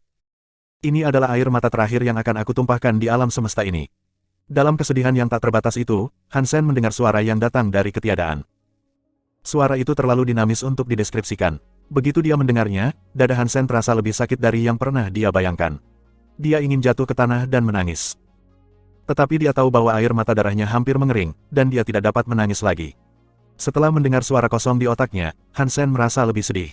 Ini adalah jenis kesedihan yang berbeda dari yang dia rasakan sebelumnya. Kesedihan ini juga membuatnya merasa tidak berdaya dan kesepian. Detik berikutnya, hati Hansen diliputi ketakutan mutlak. Itu karena dia menemukan bahwa kesedihannya tidak berasal dari tanda mata yang sangat tinggi. Itu datang dari dirinya sendiri. Itu adalah emosi yang melumpuhkan, dan itu membuatnya merasa seperti telah kehilangan hal terpenting dalam hidupnya. Rasanya seperti tidak ada gunanya hidup. Dia tidak sabar untuk bunuh diri. Hansen perlahan menyadari apa yang terjadi, tetapi dia tidak bisa mengendalikannya. Dia merasa semakin putus asa dan kesepian. Dia perlahan mengangkat tangannya, siap untuk menghancurkan tengkoraknya sendiri dan bunuh diri.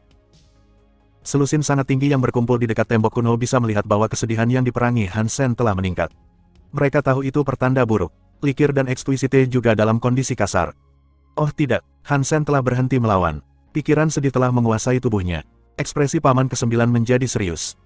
Tapi dia tidak perlu mengatakan itu. Yang lain tahu apa yang sedang terjadi. Aku tidak percaya Exquisite begitu percaya padanya. Dia akan segera menyerah, kata seorang sangat tinggi dengan marah. Kamu harus mempertimbangkan bahwa dia hanyalah orang luar, kata seseorang sambil mendesah. Sangat tinggi yang mempraktikkan rasa sangat tinggi diam-diam memandang Hansen dan sangat indah. Mereka menunggu saat yang tepat. Paman ke-9 sudah siap. Ketika saat itu tiba, dia akan memutuskan kontrak Likir dan Exquisite dengan Hansen. Dia lebih suka mereka terluka daripada dibunuh. Memang, tidak lama kemudian, apa yang diharapkan semua orang akhirnya terjadi. Hansen mengangkat tangannya dan memindahkannya ke dekat kepalanya. Semua orang tahu dia ingin bunuh diri karena pengaruh pikiran sedih. Hampir pada saat yang sama, Likir dan Exquisite mengangkat tangan mereka seperti yang dilakukan Hansen. Mereka menyentuh dahi mereka, wajah mereka sama sekali tanpa harapan. Paman ke-9 menggelengkan kepalanya. Dia tahu mereka telah mencapai titik tanpa harapan. Tidak ada alasan untuk menunggu lebih lama lagi. Hansen akan mati, dan Likir serta Exquisite harus diselamatkan. Kelompok sangat tinggi tidak memiliki populasi yang besar. Jumlah mereka hanya beberapa ratus. Mereka tidak bisa kehilangan 2 orang. Paman ke-9 mengangkat tangannya dan memanggil kekuatan yang dia perlukan untuk secara paksa melepaskan kontrak yang mengikat Likir dan Exquisite ke Hansen. Kemudian dia memiringkan kepalanya ke samping dan melihat ke Hansen. Semua orang menunggu Paman ke-9 dengan penuh harap untuk menyelamatkan Exquisite dan Likir. Mereka semua menatapnya, dan mereka segera menyadari ekspresi anehnya. Ketika mereka mengikuti pandangannya, mereka dengan cepat menyadari bahwa Paman ke-9 sedang menatap Hansen, dan bahwa Hansen tampak sedikit berbeda dari sebelumnya. Hansen telah mengangkat tangannya untuk bunuh diri, dan wajahnya penuh dengan emosi kematian. Sekarang, wajahnya menunjukkan bahwa dia terkunci dalam pergulatan internal. Tangannya berhenti di tengah jalan. Dia tidak menyerang dirinya sendiri. Ada sesuatu yang sangat mengganggu tentang ekspresinya. Indah dan Likir dipengaruhi oleh emosi Hansen. Tangan mereka juga berhenti di udara. Mereka semua membeku di tempat dengan wajah penuh konflik. Masih berjuang, gumam Paman ke-9 pada dirinya sendiri. Paman 9, berhentilah ragu-ragu. Tidak peduli seberapa keras ulat sutra itu berjuang, dia tidak dapat menahan kekuatan pikiran yang sedih itu. Dia akan mati, apapun yang terjadi. Cepat dan putuskan kontrak yang mengikatnya, Likir dan Exquisite. Petik 2. Iya, kematiannya tidak bisa dihindari. Cepat dan akhiri semua ini. Jika Exquisite dan Likir mengalami bunuh diri melalui hubungan mereka, itu akan sangat traumatis bagi mereka. Itu akan menimbulkan banyak kerusakan pada pikiran mereka. Petik 2. Saat semua orang membahas ini, sesuatu yang aneh tiba-tiba terjadi pada Hansen. 2744 duduk dan lupakan sutra. Semua tanda perjuangan menghilang dari wajah Hansen, hanya untuk digantikan oleh keheningan dan ketenangan total. Tangannya yang mengancam diturunkan. Hal yang paling tidak biasa tentang ketenangannya adalah kehadirannya yang menakutkan. Ketika Ferihai merasakan kehadiran itu, hawa dingin menembus hati mereka. Hampir pada saat yang sama, wajah Exquisite dan Likir juga rileks. Tubuh mereka meniru gerakan Hansen, menurunkan tangan mereka dari postur mengancam mereka sebelumnya. Mengapa ini tampak begitu familiar? Kehadiran ini, salah satu dari Ferihai bergumam dengan pandangan yang jauh. Tidak hanya familiar, kehadiran ini terasa seperti Ferihai Sense. Mengapa tubuh Hansen memancarkan Ferihai Sense? Tanya Ferihai lainnya, tersandung saat dia berbicara. Ini bukanlah Ferihai Sense. Paman ke-9 menatap Hansen dengan tidak bisa dipahami. Meskipun kehadirannya serupa, itu sebenarnya bukanlah Ferihai Sense. Itu pasti seni Geno yang merupakan cabang dari Ferihai Sense. Petik 2. Seni Geno yang merupakan hasil pemotretan dari Ferihai Sense. Sekelompok Ferihai memandang Paman ke-9. Mereka tidak kaget, hanya bingung. Banyak seni Geno diturunkan dari Ferihai Sense, termasuk Textless Book Sky. Tidak ada yang terlalu aneh tentang konsep seni Geno Offshoot. Yang aneh adalah bahwa terlepas dari semua pengetahuan dan pengalaman kolektif mereka, mereka tidak tahu seni Geno mana yang dibicarakan oleh Paman ke-9. Wajah Paman ke-9 tampak berkonflik. Dia menatap Hansen beberapa saat dan melanjutkan dengan berkata, jika tebakanku benar, kehadiran ini adalah Shoot and Forget Sutra. Itu dibuat oleh Alpha kita. Petik 2. Ketika semua orang mendengar ini, rahan terbuka sepanjang pertemuan. Bahkan mereka yang berlatih Ferihai Sense tidak dapat menjaga hati mereka tetap tenang.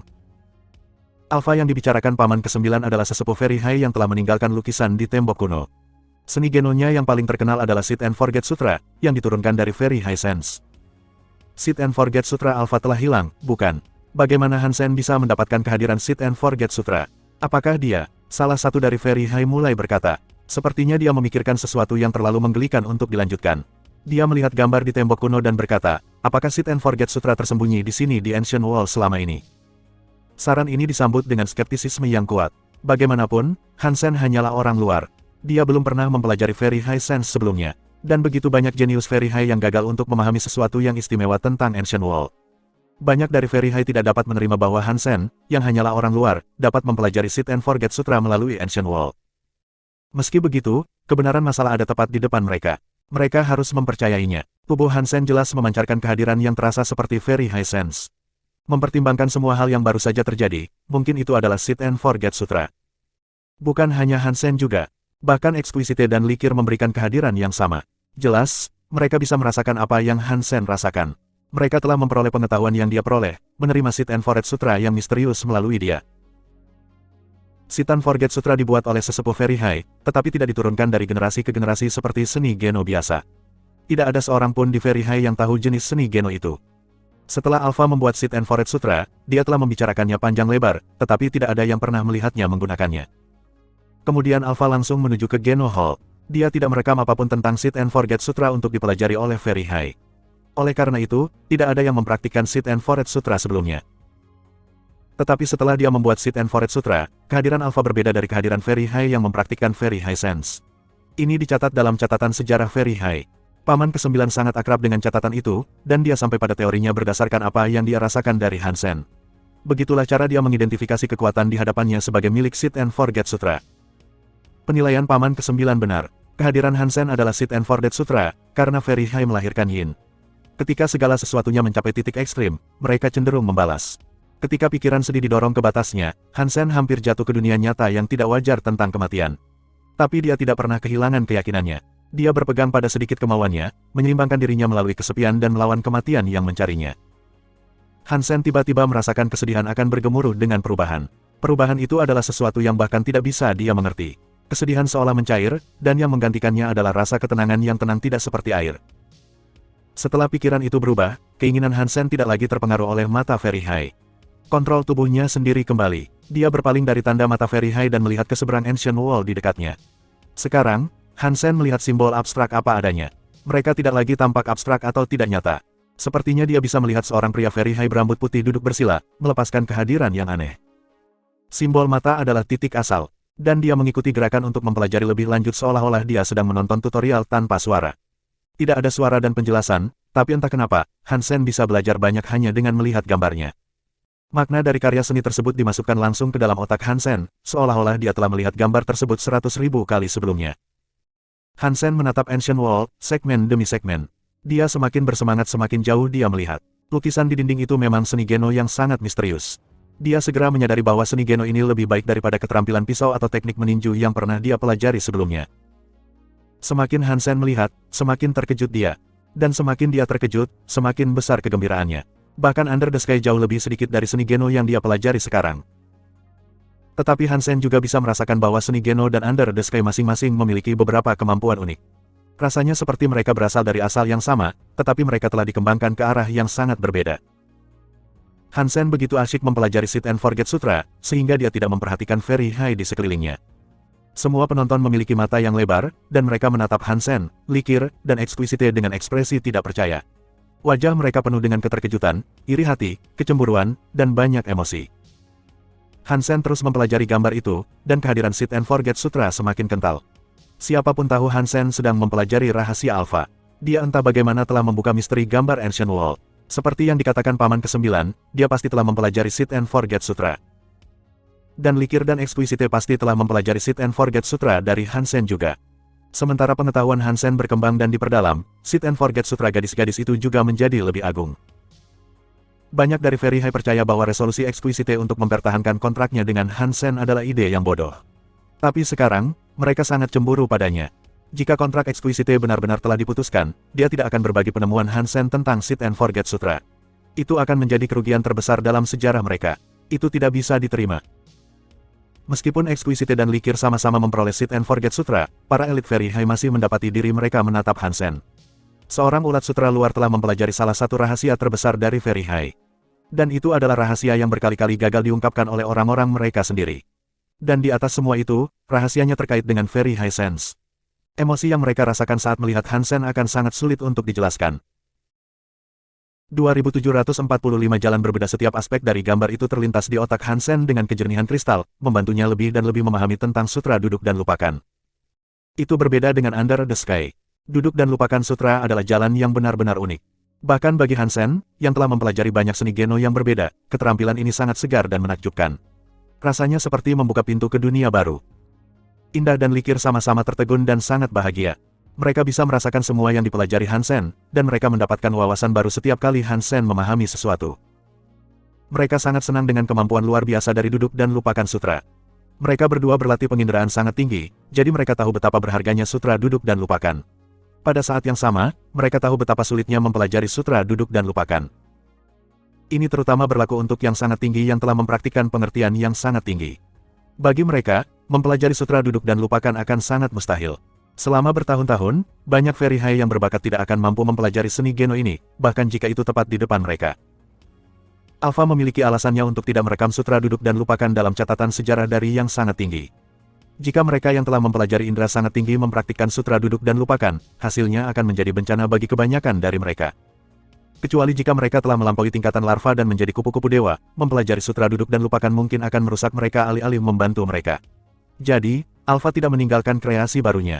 Dia menggambarnya di tembok kuno, berharap suatu hari, seorang yang sangat tinggi akan memenuhi persyaratan untuk mempelajarinya. Meskipun sutra duduk dan lupakan berasal dari pengertian yang sangat tinggi, itu jauh lebih ekstrim daripada nenek moyang seni Genonya. Kecuali seseorang dapat sepenuhnya memahami sutra duduk dan lupakan, dua seni Geno akan segera jatuh ke dalam konflik yang menghancurkan. Cinta terlupakan yang sangat tinggi masih meminjamkan kata, lupakan, ke dalam sutra duduk dan lupakan. Itu membuat seni Geno ini sangat istimewa. Tujuan akhir dari rasa sangat tinggi adalah mencapai gabungan langit dan manusia. Semua praktisi penginderaan sangat tinggi ingin menggabungkan alam semesta mereka menjadi satu, sehingga mereka dapat mencapai pemahaman tentang segala hal antara langit dan tanah. Mereka ingin mengontrol dan menguasai seluruh alam semesta. Tapi sutra duduk dan lupakan sama sekali berbeda dari ini. Para praktisi berusaha melupakan hal-hal dan diri mereka sendiri. Mereka harus melepaskan alam semesta, langit, dan tanah di sekitar mereka. Begitu mereka telah sepenuhnya meninggalkan hal-hal yang pernah mereka pegang, mereka dapat mencapai keberadaan yang bebas dari semua batasan. Karena Hansen hanya mempelajari metode untuk mempraktikkan seni Geno baru ini, dia belum yakin apa yang akan terjadi jika dia menggunakan keterampilan itu. Sebenarnya, Hansen dan kedua wanita itu tidak tahu persis apa manfaat yang ditawarkan sutra duduk dan lupakan kepada mereka. Tapi satu hal yang diketahui Exquisite dengan pasti adalah bahwa jika dia telah mempelajari seni Geno sendiri daripada menerima pengetahuan Hansen secara langsung, sutra duduk dan lupakan dan sense yang sangat tinggi akan bertentangan. Dia akan hancur karena dua seni Geno berperang di dalam dirinya. Mempelajari sutra duduk dan lupakan dari satu ujung ke ujung lainnya adalah satu-satunya cara untuk mengetahui bahwa sutra duduk dan lupakan adalah kebalikan dari sense yang sangat tinggi. Ketika mereka didorong secara maksimal, kedua seni Geno pada dasarnya menjadi sama. Sangat Indah dan Likir terus belajar, dan semakin banyak mereka belajar, semakin mereka terkejut dengan apa yang telah dicapai Alpha. Jika mereka tidak mempraktikkan rasa sangat tinggi, mereka akan setinggi layang-layang. Sangat tinggi, itu tidak bisa dijelaskan. Tidak ada orang lain yang bisa membuat seni Geno yang disebut duduk dan lupakan sutra ini. Bis. Hansen melihat gambar terakhir. Dan setelah dia melakukannya, dia merasa seolah-olah seluruh tubuhnya telah naik level. Segala sesuatu di alam semesta sekarang terlihat berbeda di matanya. Hal-hal baik, hal-hal jahat, cinta, kebencian. Segalanya tiba-tiba kehilangan semua kepentingannya. Semuanya tampak begitu hening dan tenang sehingga tidak dapat dijelaskan. Dia tidak pernah tahu wajah asli Gunung Lu, dan takdir hanya ada di gunung itu. Manusia selalu terjebak dalam pergolakan cinta dan kebencian. Itu karena mereka adalah bagian dari permainan. Mereka tidak bisa lepas darinya. Sekarang Hansen merasa sedikit berbeda tentang berbagai hal. Sepertinya dia telah memutuskan dirinya dari permainan. Sepertinya dia adalah manusia yang melihat sekelompok semut yang berlarian jauh di bawahnya. Dan di antara semut itu, ada cinta dan ada kebencian. Ada kehidupan, ada kematian, ada selamat tinggal. Bagi Hansen, mereka memang begitu hanya hal-hal kecil dan tidak penting. Jika pikiran Hansen Under the Sky membuatnya tampak seperti bidak catur, maka yang ia peroleh dari sutra duduk dan lupakan menjadikannya orang yang sedang bermain catur. Dia telah melompat dari papan catur. Dia sekarang meremehkan nasib semua orang. Ini tidak seperti salah satu dari mereka benar dan salah satunya salah. Hanya saja perspektifnya telah diubah. Pikiran Hansen's Under the Sky adalah tentang menjadi bagian dari dunia. Sutra Duduk dan Lupakan memandang dunia dari alam yang lebih tinggi. Hanya jalannya yang berbeda. Tentu saja, level Hansen jauh lebih rendah daripada Alpha. Alpha telah mencapai ujung jejaknya, tetapi Hansen baru memulai beberapa saat yang lalu. Tidak ada jalan yang benar, dan juga tidak ada jalan yang salah. Tapi ada perbedaan antara orang-orang. Hansen ingin mencapai level yang sama dengan Alpha, tapi dia tahu dia punya waktu untuk pergi sebelum dia bisa mencapai ketinggian seperti itu. Tapi pikiran Alpha dan Sutra Duduk dan Lupakan memberi Hansen kesempatan untuk melihat melalui mata orang lain sebentar. Sulit untuk menebak seberapa besar manfaat yang akan diberikannya padanya. Setelah ribuan tahun yang tak terhitung, Sutra Duduk dan Lupakan akhirnya dikembalikan ke yang sangat tinggi. Hansen, kaulah yang melakukan ini. Dan aku jamin, kamu akan mendapat ganjaran yang mahal. Ketika Hansen menoleh ke belakang, dia melihat seorang lelaki tua dari sangat tinggi. Pria tua kurus dan kurus berdiri di depan Hansen, terlihat sangat bahagia saat dia berbicara. Indah dan Likir melihat pasangan itu berdiri di sana, dan mereka membeku. Mereka dengan cepat menoleh ke Hansen dan berkata, "Cepat dan terima kasih Paman ke-9. Terima kasih, Tetua." Hansen membungkuk. Dia tidak berpikir bahwa pujian sesepuh itu adalah sesuatu yang membahagiakan. Pada saat itu, dia tidak memiliki perasaan tertentu tentang apapun di dunia. Paman ke-9 tidak peduli dengan sikap Hansen.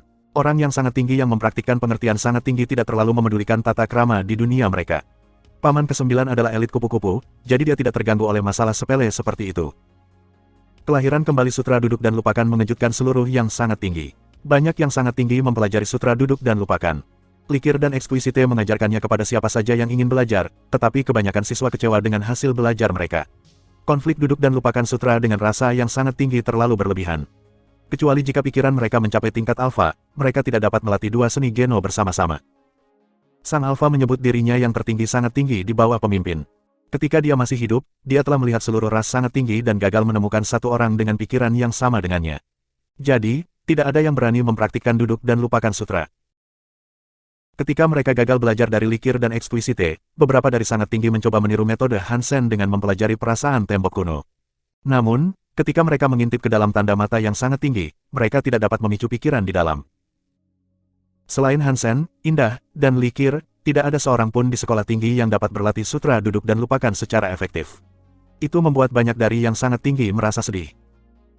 Tetapi Exquisite dan Likir bisa berlatih Sutra Duduk dan Lupakan, setidaknya, dan itu sangat baik untuk yang sangat tinggi secara keseluruhan. Mereka bahagia. Karena Hansen adalah orang yang membawa Sutra Duduk dan Lupakan kembali ke yang sangat tinggi, dia diberi banyak penghargaan. Saat Hansen menerima hadiahnya, dia kesal. Dia pikir dia setidaknya akan diberi beberapa gen xenogenik yang didewakan, atau mungkin semacam harta karun.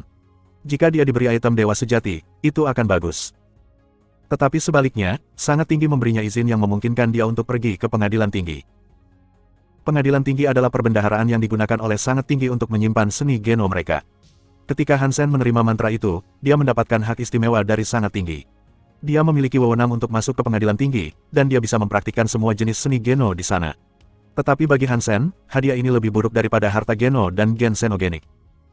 Indah dan Likir mencibir ketika mereka menyadari pikiran Hansen. Dia sangat beruntung, tapi dia sepertinya tidak mengakuinya. 2746 Burit Dragon Sea. Sekarang mereka memiliki Sit and Forget Sutra, Likir dan Exquisite tidak punya waktu lagi untuk mengikuti Hansen berkeliling. Keduanya harus melepaskan semua tugas mereka yang lain dan fokus pada latihan. Mereka perlu meluangkan waktu untuk berlatih Sit and Forget Sutra sekarang, saat ingatan mereka masih segar. Hansen tidak tertarik untuk fokus pada Sit and Forget Sutra. Meskipun seni Geno memang luar biasa, gayanya tidak terlalu cocok untuknya.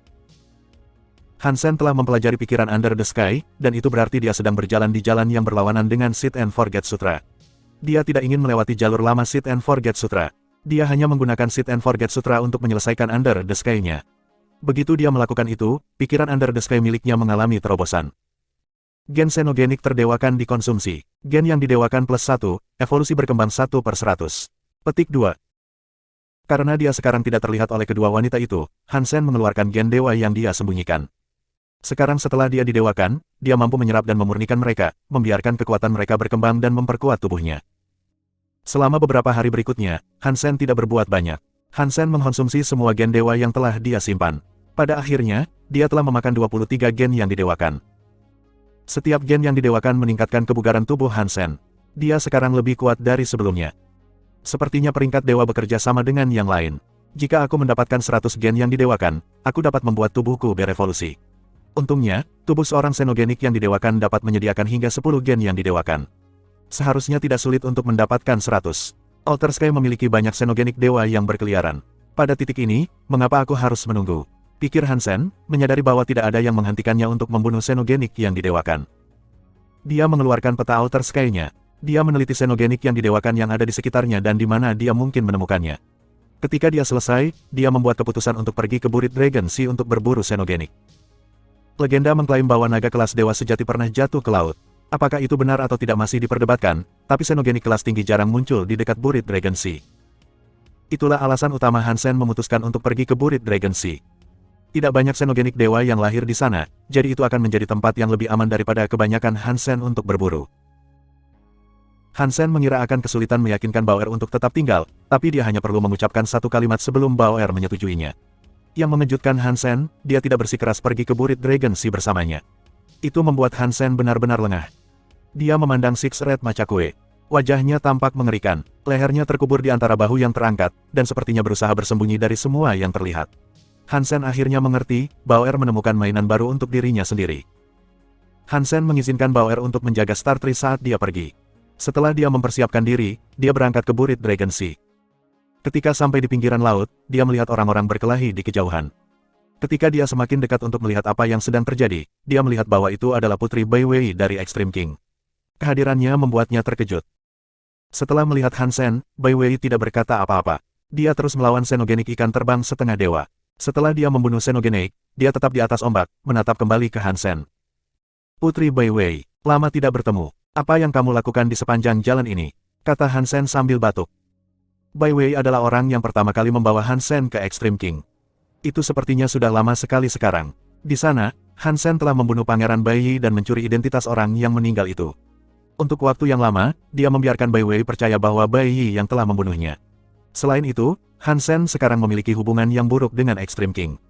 Cukup canggung bagi mereka untuk bertemu sekarang. Kamu bisa menjadi ulat sutra Very Ahai, kenapa aku tidak bisa? Bai Wei berkata dengan dingin. Matanya berkedip karena emosi yang aneh. Hansen tiba-tiba mengerti. Setelah pertarungan ulat sutra terakhir, beberapa ulat sutra mungkin telah dibuang. Bai Wei pasti salah satu ulat sutra pengganti. Hansen menyadari bahwa dia tidak tahu harus berkata apa. Hubungannya dengan Bai Wei terlalu aneh baginya untuk dirumuskan kalimat. Mereka pernah menjadi sekutu, tapi dia membunuh kakak laki-laki Bai Wei dan melanjutkan permusuhan yang sangat tidak menyenangkan dengan Extreme King. Dia tidak tahu kemana mereka seharusnya pergi dari sini. Kamu di sini untuk membunuh xenogenik di Buried Dragon Sea? Bai Wei bertanya. Dia sepertinya merasa murah hati. Iya, Hansen mengangguk. Jika kamu tidak berencana untuk memberiku masalah, maka ayo pergi, kata Bai Wei. Hansen kaget. Dia tidak menyangka Bai Wei akan menyarankan agar mereka pergi keluar dan membunuh xenogenik bersama. Jika itu tidak nyaman bagimu, maka jangan khawatir tentang itu, kata Bai Wei ketika Hansen tidak menanggapi atau bergerak. Dia siap untuk melanjutkan hidup tanpanya. Mengapa tidak nyaman? Membunuh xenogenik dengan ratu yang adil akan menjadi kesenangan mutlak, kata Hansen cepat. Bai Wei pernah mencoba menyelamatkan Bauer. Dia rela berkorban besar untuk seseorang yang dia yakini sebagai Bai Yi. Oleh karena itu, Hansen merasa seolah-olah dia berhutang padanya. Panggil aku Bai Wei, kata Bai Wei. Dia melihat sekeliling dan berkata, tidak banyak xenogenik di sini, di Laut Dangkal. Sedikit yang bisa kamu temukan cenderung level rendah. Jika kamu ingin membunuh xenogenik yang didewakan, kamu harus menjelajah ke ceruk laut yang lebih dalam untuk menemukannya. Petik 2.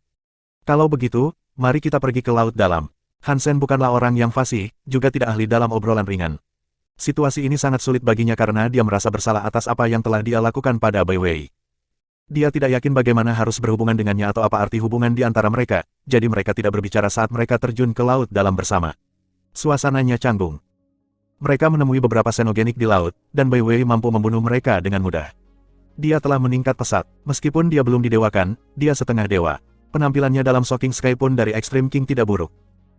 Setelah Bai Wei menjatuhkan ubur-ubur setengah dewa dengan satu pukulan, Hansen mau tidak mau memujinya. Aku tidak percaya, aku sudah lama tidak melihatmu. Kamu telah berkembang pesat. Petik 2. Bai Wei menatap Hansen tanpa ekspresi dan berkata, kamu lebih rendah dariku, dan sekarang kamu adalah dewa. Aku masih setengah dewa. Apakah kamu benar-benar berpikir itu berarti aku berkembang dengan cepat? Petik 2. Hansen menyentuh hidungnya dan tidak mengatakan apa-apa. Keduanya terus menyelam lebih dalam. Tidak lama kemudian, mereka sampai di dasar laut dan menemukan makhluk laut aneh sepanjang 10 meter mengambang di atas pasir. Tubuh makhluk itu datar dan berwarna biru. Ekornya mirip dengan ekor lobster, dan penjepitnya melingkar dari depan tubuhnya seperti kalajengking. 6 cakar dengan berbagai panjang tergantung di perutnya. Xenogenik itu tampak seperti udang atau kepiting. Itu terlihat seperti kalajengking. Itu adalah makhluk yang sangat aneh, tetapi rantai zat biru muncul dari tubuhnya. Itu jelas merupakan xenogenik yang didewakan. Tanpa ekskuisite atau likir di sekitar, Hansen dengan riang mengaktifkan Dongsuan Sutra. Dia bisa mendeteksi bahwa xenogenik adalah dewa primitif, jadi dia bergerak dengan tenang ke arahnya. Sebelum Hansen dan Bai Wei mendekat, xenogenik memperhatikan mereka. Ia mengangkat penjepitnya, dan rantai substansi birunya tiba-tiba meledak. Sebagian besar laut dicat biru tua, yang entah bagaimana mengaburkan ketujuh indera Hansen dan Bai Wei. Mereka tidak bisa lagi membedakan di mana xenogenik itu. Hansen mengerutkan kening. Dia akan menggunakan area Dongsuan, tapi dia tiba-tiba melihat tubuh Bai Wei bergetar. Kekuatan yang melindunginya lenyap, dan dia jatuh ke dalam air. Hansen mengulurkan tangannya dan menggunakan kekuatannya untuk menarik Bai Wei ke arahnya. Dia mengambil tubuhnya dan melihat bahwa kulitnya tampak agak biru. Itu transparan seperti giok. Dia akan tertembak. 2747 pertempuran di laut dalam, rantai zat dari elemen racun. Hansen menatap Bai Wei dan mengerutkan kening. Kulitnya menjadi transparan dan biru, dan tampak rapuh seperti sutra. Dia terlihat sangat aneh. Air di sekitar Hansen menjadi biru tua, dan warnanya mulai melayang langsung melalui rantai zat yang melindungi tubuh Hansen. Warnanya akan menyentuh tubuh Hansen seperti kepulan asap biru. Mata Hansen mengeras, dan tubuhnya berubah menjadi batu giok es. Dia mengangkat tangan dan rantai zat batu giok es tiba-tiba mengkristal sebagian besar air di sekitarnya, membekukan rantai zat beracun di tempatnya. Setelah kekuatan beracun dihentikan, Hansen segera mengalihkan perhatiannya kembali ke Bai Wei dan memanggil naga abadinya. Mari kita lihat apakah kekuatan naga abadi dapat memperbaiki tubuh yang telah terpengaruh oleh rantai zat beracun. Naga abadi merasakan perintah Hansen, dan itu membuka rantai substansi abadi. Sebuah cahaya suci mendarat di Bai Wei, menyebabkan gas biru beracun di sekitarnya memudar. Dalam beberapa detik, kulitnya kembali ke warna normal dan sehat. Bai Wei menatap Hansen dengan aneh. Dia tidak berbicara, jadi Hansen harus bertanya, bagaimana perasaanmu? Bai Wei menggelengkan kepalanya dan berkata, tidak ada masalah. Sebenarnya aku baik-baik saja. Petik 2. Hansen merasa lebih aman setelah mendengar itu. Dia melihat ke arah bola es biru yang dia ciptakan di sekitar mereka, dan kemudian dia melayangkan pukulan langsung ke arahnya. Ketika Hansen pertama kali menciptakan es, kekuatan esnya telah mengikuti jalur rantai zat beracun. Sekarang, saat dia menghancurkan es, kekuatan pukulannya mengikuti rantai zat beku kembali ke asalnya. Di ujung jalur panjang pecahan es, xenogenik seperti kalajengking berbaring tak bergerak di dasar laut. Itu seperti patung es. Bai Wei menatap Hansen yang bahkan lebih tidak bisa dipahami. Hansen hanyalah kristalizer. Terlepas dari kenyataan itu, dan meskipun jauh lebih sedikit sumber daya yang tersedia baginya daripada baginya, Hansen dapat membekukan xenogenik yang didewakan dalam satu pukulan. Kekuatan itu sangat langka bahkan di eselon atas Raja Ekstrim. Elit Raja Ekstrim kemungkinan besar tidak akan pernah bisa melakukan prestasi besar melawan musuh dengan level yang sama. Hansen berjalan di depan xenogenik dewa yang membeku. Tinjunya kabur, melenyapkan kepala makhluk itu dalam satu serangan. Di bawah kekuatan tinju Hansen, baju besi yang sangat tangguh dari binatang itu lemah seperti jaringan basah. Dewa xenogenik terbunuh, kalajengking laut biru tua. Ditemukan gen xenogenik Devite. Petik 2. Pengumuman diputar di kepala Hansen setelah pukulan terakhir disampaikan. Sepertinya xenogenik yang didewakan tidak terlalu sulit untuk dibunuh. Setelah aku menurunkan beberapa lagi, memenuhi persyaratan 100 gen yang didewakan akan mudah. Tapi kalajengking laut biru tua ini terlalu besar. Jika aku harus makan dagingnya, aku akan casting konsume selama berhari-hari, pikir Hansen dalam hati. Tepat ketika dia hendak mengambil tubuh kalajengking laut biru tua dan menyeretnya pergi, sesuatu meledak melalui air laut yang membeku di belakang kalajengking laut biru tua. Mulut besar muncul dan menelan tubuh Deep Blue Sea Scorpion. Oh, sial, beraninya dia mencuri pembunuhan yang aku, Hansen, dapatkan. Apakah kamu makan hati beruang? Hansen sangat marah. Dia menatap gelap pada xenogenik yang baru saja menelan Deep Blue Sea Scorpionnya. Xenogenik itu tampak seperti belut listrik. Tubuhnya seputih salju, dan sisiknya bersinar seperti berlian. Meskipun tidak mencoba menyerang, tubuhnya bergerak dengan kilat putih yang terlihat seperti sutra saat berkedip. Setelah belut listrik menelan Deep Blue Sea Scorpion, rasa laparnya masih belum terpuaskan. Matanya tertuju pada Hansen dan Bai Wei seperti sorotan penjara. Detik berikutnya, makhluk itu meledak dengan semburan petir. Kilatan kekuatan melintas ke arah mereka, dan Hansen bereaksi dengan kecepatan yang membutakan. Dia menghasilkan rantai zat yang lahir dari Jadeskin untuk melawan petir. Pang! Petir itu padam dengan keras saat menghantam serangan balik Hansen. Rambut Hansen berdiri di ujung saat kekuatan menyapu dirinya, meninggalkan pakaiannya hangus dan hitam pekat. Orang ini tidak bisa menjadi transmutasi xenogenik, bukan? Hansen terkejut dengan fakta bahwa dia belum sepenuhnya menangkis kekuatan petir itu. Dia tahu belut listrik ini jauh dari kata biasa. Pemogokan listrik belut tidak membunuhnya. Itu hanya mengirim tubuhnya berputar melalui air biru. Petir putih itu sangat kuat. Binatang buas itu melancarkan serangan lain, yang melonjak ke arah Hansen dan Bai Wei seperti jaring listrik. Hansen meraih Bai Wei dan buru-buru menghindar. Dia juga melemparkan sutra Dongsuan pada saat yang sama, dan dia menghunus pisau gigi hantu. Dia menggunakan Under the Sky untuk menebas belut listrik. Kekuatan yang saat ini dapat dipancarkan Hansen cukup untuk mengalahkan Xenogenik primitif biasa, tetapi petir belut listrik mampu mematahkan serangannya dengan mudah. Alis Hansen berkerut saat dia bertanya-tanya lagi level apa belut listrik itu. Ledakan. Kilatan petir yang tampak seperti datang dari luar angkasa mendarat di Hansen. Hansen tidak punya waktu untuk menghindarinya. Seluruh tubuhnya bergerak dengan kekuatan, dan untuk sepersekian detik, itu membuatnya pingsan. Tubuhnya jatuh ke dalam air. Bai Wei bahkan dalam kondisi yang lebih buruk, dan dia hanya tetap tegak karena Hansen menggendongnya. Tubuhnya tidak sekuat Hansen. Dia didera rasa sakit, dan armornya yang dialiri listrik menghitam di bawah kekuatan listrik. Ketika Hansen berteleportasi dengannya, armor itu tidak bisa menahan kekuatan tambahan, dan itu hancur menjadi debu. Ark. Ketika Bai Wei pulih dari kelumpuhan petir, dia menyadari bahwa armornya telah berubah menjadi debu. Dia menjerit dan tersipu dalam. Hansen tidak punya waktu untuk mengaguminya. Dia menggunakan God's Wonder untuk berteleportasi dari Laut Naga terkubur. Mereka kembali ke pantai. Kamu tinggal di sini sekarang. Xenogenik itu terlalu kuat. Aku tidak yakin bisa membunuhnya, jadi aku harus memaksakan keberuntungan aku sendirian, kata Hansen, lalu dia menggunakan pengembara dewa untuk kembali ke laut dalam. Meskipun dia tahu belut listrik itu sangat kuat, ia telah menelan mangsanya. Dia tidak akan membiarkannya begitu saja. Belut listrik telah kehilangan jejak Hansen dan mulai mengamati daerah tersebut dalam pencarian intensif. Ketika akhirnya menemukannya, itu segera melepaskan ledakan petir yang liar. Apa yang tampak seperti lautan petir sekarang melonjak menuju Hansen.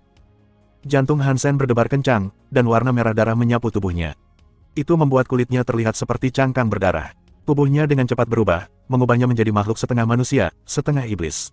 Dia tampak seperti binatang buas yang baru saja merangkak keluar dari neraka. Itu adalah jiwa binatang iblis darah merah. Jiwa binatang itu menggunakan kekuatan iblis, dan setelah Hansen menjelekkan tubuhnya, kekuatannya meningkat pesat. Hansen juga mengenakan jubah jiwa Peacock King-nya. Kedua jiwa binatang muncul di Hansen pada saat yang sama, membuat Hansen jauh lebih kuat.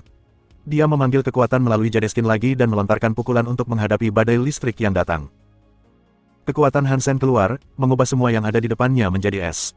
Bahkan petir pun membeku di bawah laut. Itu tergantung di air, masih menyala dengan cahaya melalui es yang membungkusnya. Ketika belut listrik menyadari bahwa petirnya telah membeku, ia menjadi sangat marah. Ia membuka mulutnya dan menembakkan pilar petir seperti aurora. Kemanapun pilar petir pergi, es itu pecah. Sepertinya tidak ada yang mampu menghentikan aliran listrik jahat itu. Hansen menatap pilar petir. Dia mengumpulkan kekuatannya sendiri, tidak mau mundur. Dia melemparkan pukulan ke depan, mengarah langsung ke kekuatan besar itu. Ledakan. Air meledak saat dua kekuatan itu bertabrakan, membentuk zona vakum di laut. Namun, kilat tidak berhenti, dan tubuh Jadeskin Hansen tidak bisa berbuat banyak untuk menghentikan petir yang mulai melonjak ke seluruh tubuhnya. Dia disetrum, dan dia kejang serta gemetar seperti sedang melakukan breakdance. Oh tidak, ada yang aneh dengan petir belut listrik ini, pikir Hansen, mulutnya menjadi kering.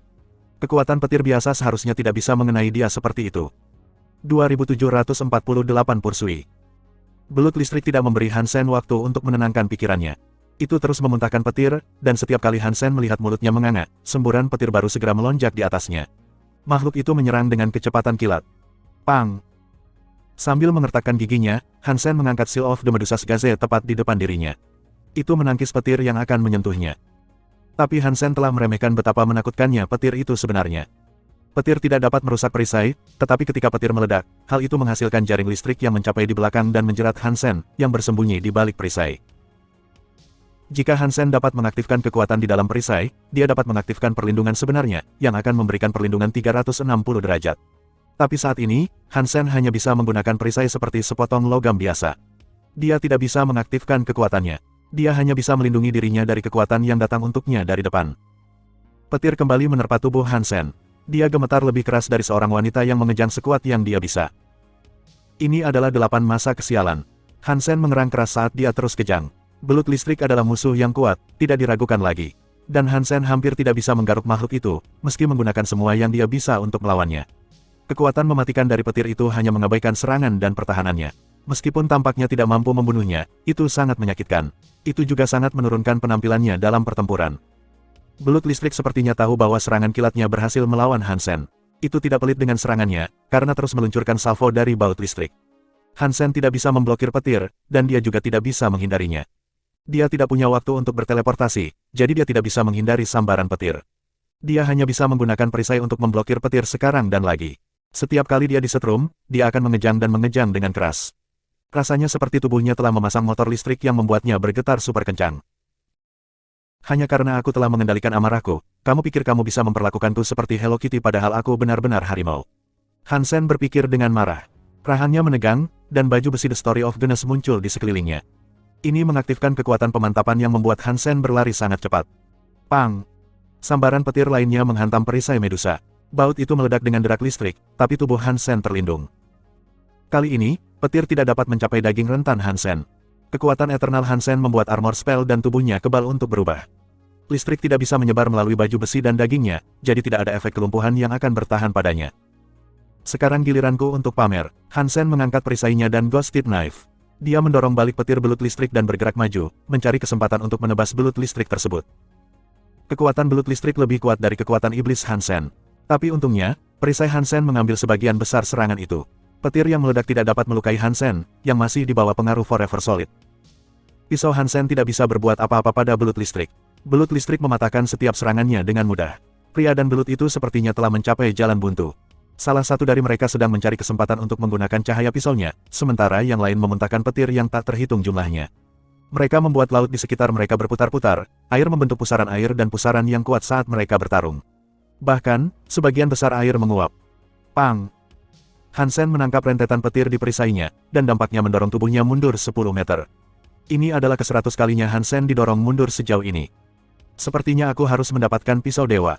Ghosted Knife hanyalah kelas raja.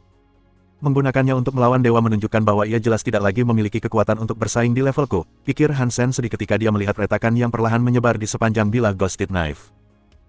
Hansen telah menggunakan pisau itu sejak lama, jadi sedih melihatnya patah seperti ini.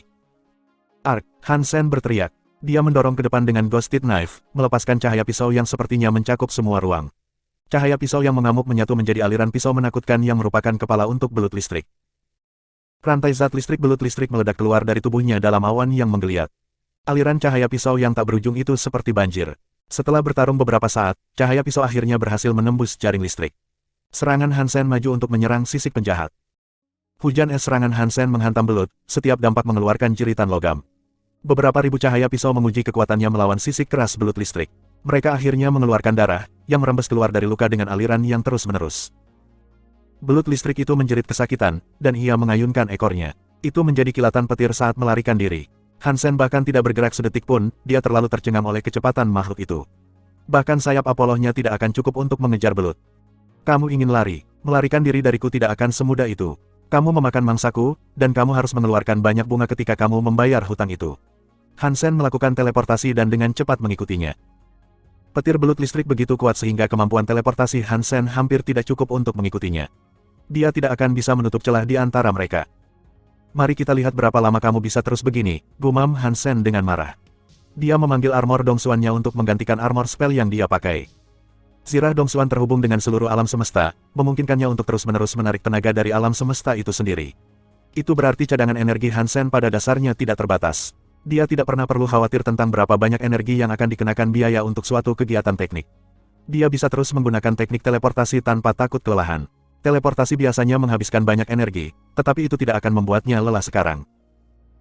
Setelah Dongsuan Sutra menjadi dewa, itu meningkatkan hubungannya dengan alam semesta dan memberinya lebih banyak kekuatan. Selama dia memakai Dongsuan Armor, tubuhnya bisa dibilang generator dengan jumlah gas yang tak terbatas. Dia tidak perlu khawatir tentang seberapa banyak kekuatan yang dia gunakan.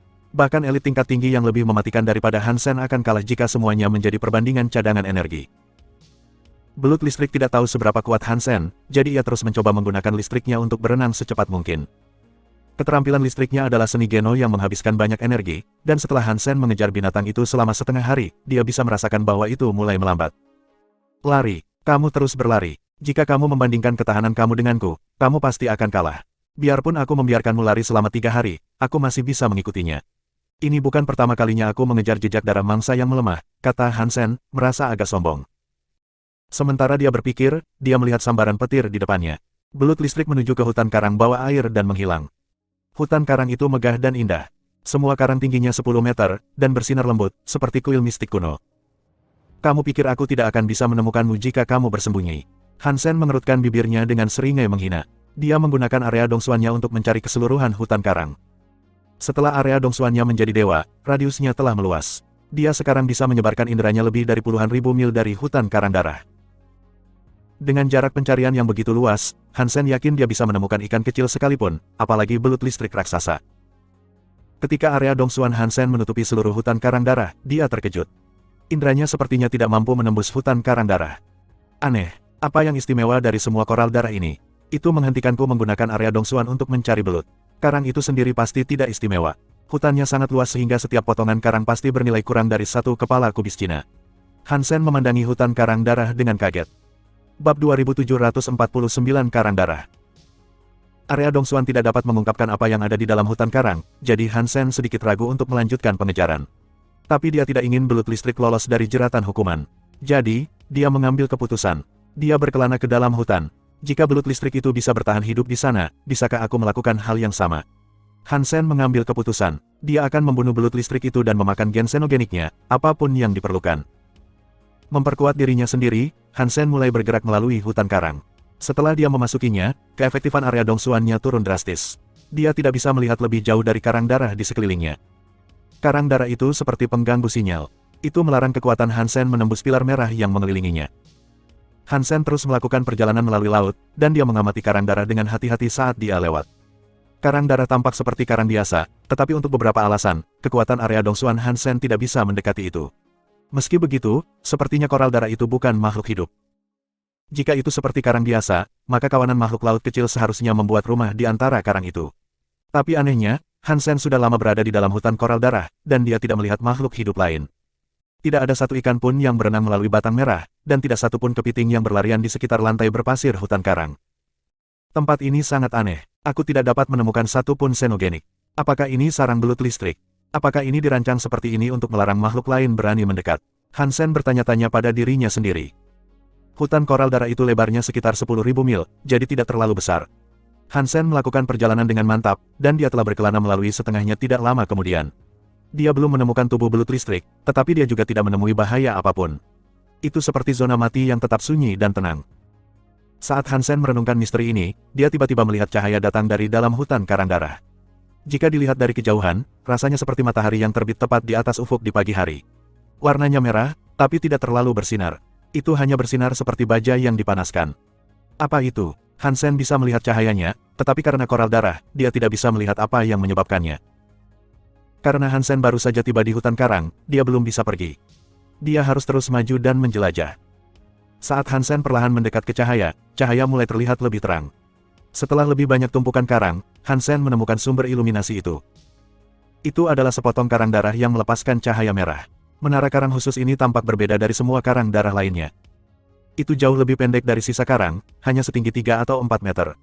Dibandingkan dengan karang darah yang tingginya bisa mencapai 10 meter, yang satu ini cukup kecil.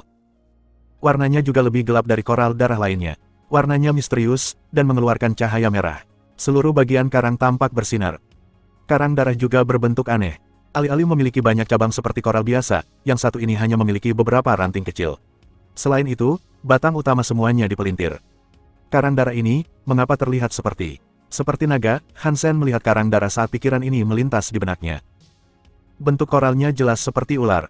Itu tampak seperti naga yang sedang berputar-putar di antara awan. Bentuknya mengisyaratkan bahwa ia ingin membumbung lebih tinggi, tetapi itu hanya sebongkah karang. Tetap saja, itu memberi orang perasaan aneh bahwa ia akan melepaskan diri dari tanah dan terbang ke awan 9. Aneh, benda karang merah aneh apa ini? Kelihatannya sangat luar biasa, tapi sepertinya dia tidak hidup. Hansen berpikir dalam hati. Hansen berdiri agak jauh dari karang aneh, mencoba memutuskan apakah dia harus mendekat, ketika dia mendengar air bergerak. Suara gesekan yang aneh memecah kesunyian. Walala, walala. Dia menoleh ke tempat suara itu berasal, dan dia melihat bahwa hutan karang darah bergetar seperti orang gila. Tidak lama kemudian, dia melihat belut listrik muncul dari antara karang. Karena tubuhnya yang terlalu besar, saat berjalan di antara batang koral darah, tubuhnya akan bersentuhan dengan koral. Tetapi koral darah tidak jatuh atau pecah karena gerakan kasar belut listrik. Faktanya, beberapa karang memiliki tepi tajam yang menembus kulit belut listrik. Tepinya memotong dengan mudah melalui sisik yang tampak seperti berlian, menutupi belut listrik dengan banyak luka kecil. Belut listrik tampaknya tidak terlalu peduli dengan cederanya. Ia masih menerobos semak karang dengan cepat. Dalam beberapa detik, ia mencapai pohon koral bengkok yang tampak seperti naga darah. Ketika sudah 10 meter jauhnya dari karang aneh itu, belut listrik akhirnya berhenti. Matanya tajam saat memindai karang darah. Itu tidak bergerak selama beberapa waktu. Sepertinya kekuatan penginderaan belut listrik juga telah diredam oleh hutan karang. Kalau tidak, pasti akan menyadari bahwa aku sangat dekat dengannya. Han Sen bersembunyi di balik tumpukan besar karang. Dia telah bersandar di sekitar karang untuk melihat lebih baik apa yang dilakukan belut listrik. Belut listrik memandangi karang darah sejenak. Akhirnya, tampaknya sampai pada suatu keputusan. Ia mendekat ke koral darah, lalu membuka mulutnya lebar-lebar dan menelan koral darah yang aneh dan pasir di sekitarnya. Mulut belut yang sangat besar meninggalkan lubang selebar 10 meter di dasar laut. Namun, banyak hal terjadi terlalu cepat, dan Han Sen tidak punya waktu untuk bereaksi. Ketika dia melihat belut listrik menelan koral darah aneh, dia langsung menyesali kelambanannya sendiri. Sepertinya potongan koral darah itu barang bagus. Jika aku tahu itu, aku akan mengambilnya dulu. Hati Han Sen tiba-tiba melonjak saat pikiran lain terlintas di benaknya. Ini adalah Burit Dragon Sea. Legenda mengatakan naga jahat kelas dewa mati di sini. Karang darah itu tidak mungkin ada hubungannya dengan dewa naga sejati, bukan? Jika itu benar, maka aku telah melewatkan sesuatu yang sangat kuat. Aku seharusnya mengambilnya dulu. Petik 2. Sementara Han Sen menyesali pilihan hidupnya, dia melihat belut listrik yang memakan karang darah mulai meronta-ronta. Ia mulai mengejang dan memutar tubuhnya, mengaduk air di sekitarnya. Tubuhnya meletus dengan petir liar, tetapi ketika petir itu menyentuh karang darah di dekatnya, itu padam. Itu tidak meninggalkan bekas hangus di hutan karang. Karang ini sangat kuat. Belut listrik memiliki kekuatan petir yang menakutkan, namun koral tidak rusak oleh serangan kekuatan penuh. Karang darah ini tampaknya terbuat dari bahan yang lebih keras daripada harta primitif. Dan ini adalah hutan karang yang luas. Jika aku bisa membawa semuanya dan menggunakannya untuk membangun kastil, maka kastil itu bahkan akan menghalangi pintu masuk para elit yang didewakan. Han Sen mulai ngiler saat memikirkan ini. Dia mengamati koral darah dengan sangat bejat. Pikirannya mulai merencanakan bagaimana membawa pulang ribuan mil koral darah bersamanya. Begitu dia memiliki ruang xenogeniknya sendiri, dia bisa menggunakan koral darah itu untuk membangun benteng. Dan kemudian, dia bisa memiliki 3 istana, masing-masing 6 kamar, ditempati oleh 72 istri. Itu akan sangat enak. Sementara itu, belut listrik tampak kesakitan. Tubuhnya berulang kali mengejang, sedangkan ekornya terus menamparkan pasir hingga membentuk lubang besar di dasar-dasar laut. Sisiknya yang seperti berlian tiba-tiba menjadi merah. Sepertinya semua pembuluh darah makhluk itu pecah, dan darah itu mewarnai kulit makhluk itu. Hah? Apa ini? Han Sen tidak repot-repot menyaksikan penderitaan belut listrik yang meronta dan menggeliat. Hantamannya telah membuka lubang di mana koral darah aneh itu dulu pernah berada, dan lubang itu sepertinya sama sekali tidak memiliki pasir. Namun, ada sesuatu yang merah menyala di kedalaman depresi. Bab 2750 memotong dan membunuh dengan kuat. Benda bercahaya di dalam lubang tampak seperti karang darah aneh yang baru saja dimakan belut. Itu tampak merah, dan itu memancarkan cahaya berdarah samar. Han Sen tahu bahwa itu tidak ada hubungannya dengan karang. Permukaannya halus dan dipoles seperti cermin, dan ada lekukan pada bentuknya. Bagian yang bisa dilihat Han Sen hanya seukuran meja dapur. Han Sen tidak tahu apa itu, tapi kreativitas manusia bisa jadi luar biasa. Han Sen sudah memikirkan dewa naga yang sebenarnya, jadi ketika dia melihat objek yang bersinar itu, hatinya melonjak. Otaknya berkelebat dengan sebuah ide. Tidak peduli bagaimana kamu melihatnya, benda ini terlihat seperti sisik naga raksasa. Ini tidak mungkin tubuh naga jahat kelas dewa sejati yang legendaris, bukan? Petik 2. Setelah belut listrik memakan koral darah, ia terus berputar dan mengejang. Tubuhnya semakin merah dan merah. Aku akan membunuhmu saat kamu kesakitan. Ini adalah kesempatan yang bagus. Han Sen berhenti ragu-ragu. Sementara belut listrik masih menggeliat kesakitan, Han Sen mulai menghasilkan tenaga menggunakan Ghosted Knife. Dia berteleportasi di sebelah belut listrik, mengarahkan ke perut binatang itu, dan melepaskan ayunannya. Belut listrik sangat kesakitan, dan tidak memiliki kesempatan untuk melindungi dirinya sendiri. Pisau Han Sen menusuk ke arah perut makhluk itu, tetapi bilahnya hanya meninggalkan bekas kecil di sisik merah. Itu tidak terlalu membahayakan belut listrik, tetapi belut itu sudah meronta-ronta begitu parah sehingga hampir memukul Han Sen dengan ekornya. Memegang perisainya untuk melindungi dirinya sendiri, Han Sen menikam makhluk itu beberapa kali lagi. Dia memotong luka kecil di perutnya. Sebagai tanggapan, ekor belut listrik menamparkan perisai Han Sen, membuatnya terbang beberapa ratus meter. Ketika Han Sen berteleportasi kembali, luka yang dia timbulkan sedang disembuhkan. Mereka sembuh begitu cepat sehingga dia melihat mereka menutup kembali. Ghosted Knife benar-benar tidak berguna sekarang. Aku benar-benar harus menemukan diriku pisau yang didewakan di beberapa titik. Sang Buddha mencuri pisau Blank Knife milikku, dan aku mendengar beberapa waktu yang lalu bahwa pisau itu disempurnakan menjadi harta karun dewa. Jika aku punya kesempatan, aku akan mengambil pisauku itu, pikir Hansen dalam hati. Sekarang Ghosted Knife tidak lagi berguna untuk pertempuran, dia harus memperbaiki situasi ini cepat atau lambat. Sekarang belut listrik telah memakan koral darah, tubuhnya menjadi lebih kuat. Kekuatan penyembuhannya juga meningkat, bahkan kekuatan robekan Ghosted Knife tidak dapat menghentikan penyembuhan luka. Itu adalah musuh yang sangat kuat untuk dihadapi. Tapi saat ini, belut listrik juga berada dalam tekanan yang luar biasa. Itu terus menggeliat di dasar laut, dan tidak punya waktu untuk berurusan dengan Hansen. Jika aku membiarkannya terus berubah tanpa membunuhnya, aku tidak akan punya kesempatan nanti, pikir Hansen dalam hati. Dia mengambil keputusan, dan gelombang kejut kekuatan yang aneh muncul dari tubuhnya. Tubuh Hansen berubah dengan cepat. Biasanya, armor Dongshuan dan armor spell-nya tidak dapat digunakan secara bersamaan. Namun, ketika Hansen dan spell digabungkan menjadi Xenogenik bersama, kekuatan mereka digabungkan menjadi satu. Bukan hanya dua kekuatan itu saja. Blood Pulse Sutra dan Jadeskin juga merupakan bagian dari campuran yang mengamuk. Keempat kekuatan digabungkan dengan cara khusus, membuat perubahan mendasar di seluruh tubuh Hansen. Dia sekarang melepaskan kehadirannya seperti Xenogenik. Tubuhnya tampak seperti bentuk gelap dari iblis yang kejam. Itu menggabungkan dingin dan nafsu, kesucian dan kejahatan, keanehan dan keindahan. Itu adalah pemandangan yang mengganggu dan kacau. Itu benar-benar berbeda dari bagaimana Hansen biasanya beroperasi. Pada saat itu, Hansen tidak lagi terlihat seperti manusia. Dia tampak seperti Raja Iblis Xenogenik yang dingin dan tidak berperasaan. Hansen memandang tanpa ekspresi ke belut listrik yang berkedut kesakitan.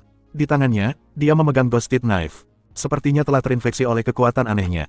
Warna ungu dan hitam dari pisau itu menjadi api hitam pekat. Bahkan udara pisau menjadi hitam. Hansen mengangkat Ghosted Knife-nya, dan dia bisa merasakan bahwa energi di dalam dirinya sekarang sangat kuat. 4 jenis tubuh pertempuran telah bergabung menjadi satu, membentuk tubuh pertempuran Xenogenik. Kekuatan pertempuran Hansen telah menjadi neraka. Aku ingin tahu apakah kekuatan tubuh pertarungan Xenogenik ini cukup untuk membunuh belut listrik sekarang. Jika tidak bisa, itu akan mengganggu, pikir Hansen iseng. Dia menebas ke arah belut listrik yang sedang menggeliat di sekitarnya dan kesakitan. Dengan anugerah kekuatan tubuh pertempuran Xenogenik itu, api hitam Ghosted Knife meraung ke ketinggian yang gila. Itu membawa udara pisau menakutkan untuk menebas perut belut listrik. Kaca. Sisik seperti berlian dan daging belut listrik yang mengeras dirobek oleh Ghosted Knife. Pisau Hansen tenggelam di dalam binatang itu, sampai ke gagangnya. Hansen senang dengan hasil ini. Dia mengangkat pisaunya dan menebas musuh lagi. Dia membelah perut makhluk itu dari satu ujung ke ujung lainnya. Darah dan organ dalam tumpah ke seluruh dasar laut. Xenogenik yang didewakan tingkat transmutasi terbunuh, belut listrik luar angkasa. Ditemukan gen Xenogenik tingkat dewa. Mendapatkan jiwa binatang belut listrik luar angkasa. Petik 2. Hansen tidak pernah berharap untuk membunuh belut listrik dengan mudah. Dia melihat Ghosted Knife di tangannya dengan kaget. Saat dia melepaskan keterkejutannya, Hansen sangat bahagia. Tubuh pertempuran Xenogeniknya jauh lebih kuat dari yang dia kira. Dia telah membunuh Xenogenik dewa tingkat transmutasi dengan mudah. Aku tidak berharap tubuh pertarungan Xenogenik aku menjadi begitu kuat. Kekuatan yang menakutkan. Aku khawatir itu sekuat saat aku menggunakan tubuh roh dewa super. Hansen dipenuhi dengan kegembiraan tanpa filter pada pikiran itu. Hansen mundur sedikit, membiarkan darah keluar dari bangkai belut listrik untuk sementara waktu. Setelah darahnya terkuras, dia bisa melihat lebih dekat ke dalam perut belut listrik itu. Selain organ makhluk itu, koral darah aneh itu masih ada di dalam belut. Pikiran Hansen mungkin mempermainkannya, tapi koral darah aneh sekarang tampak lebih seperti naga. Detailnya lebih jelas daripada sebelumnya. Saat dia memeriksa, Hansen setengah berharap benda itu membuka matanya dan terbang pergi. Pola terukir di karang sekarang, meskipun Hansen tidak tahu bagaimana mereka bisa sampai di sana. Mungkin asam lambung belut listrik yang membuatnya. Terlepas dari itu, polanya membuat terumbu karang semakin terlihat seperti sisik naga. Benda ini terlihat agak jahat. Jika belut listrik tidak memakan makhluk ini, aku akan membunuhnya dengan mudah. Saat Hansen memeriksa karang darah, dia mulai merasa ada yang tidak beres. Darah makhluk dewa tidak akan bercampur dengan air laut. Ini harus tenggelam ke dasar dan kolam di sana. Namun, Hansen tidak melihat darah menggenang di dasar laut di sekitarnya. Bahkan organ yang jatuh dari bangkai sekarang bersih, bahkan tanpa setitik darah pun. Kemana perginya semua darah dewa? Hansen menatap karang darah yang tampak seperti naga sungguhan. Cahaya merah semakin terang dan semakin terang. Benda ini tidak mungkin hidup, bukan? Hansen memperhatikan karang darah dengan hati-hati, tetapi karang itu tenggelam ke dasar tanpa menunjukkan banyak reaksi. Dia mengamatinya sebentar, tapi bongkahan koral darah tidak bergerak. Kemudian, Hansen mengumpulkan kekuatannya dan mengambil karang darah. Dia pikir itu akan bereaksi ketika dia menyentuhnya, tetapi dia mengambil barang itu dengan mudah. Itu seperti bongkahan karang hidup biasa. Dia memeriksanya dengan saksama, tetapi batu itu terus diam di telapak tangannya, seperti yang dia duga dari bongkahan karang biasa. Dia menyingkirkannya dan berenang ke dalam lubang yang dibuat di dasar laut. Jika tubuh naga jahat benar-benar ada di sini, aku akan menjadi kaya raya, pikir Hansen dalam hati saat dia turun ke dalam lubang.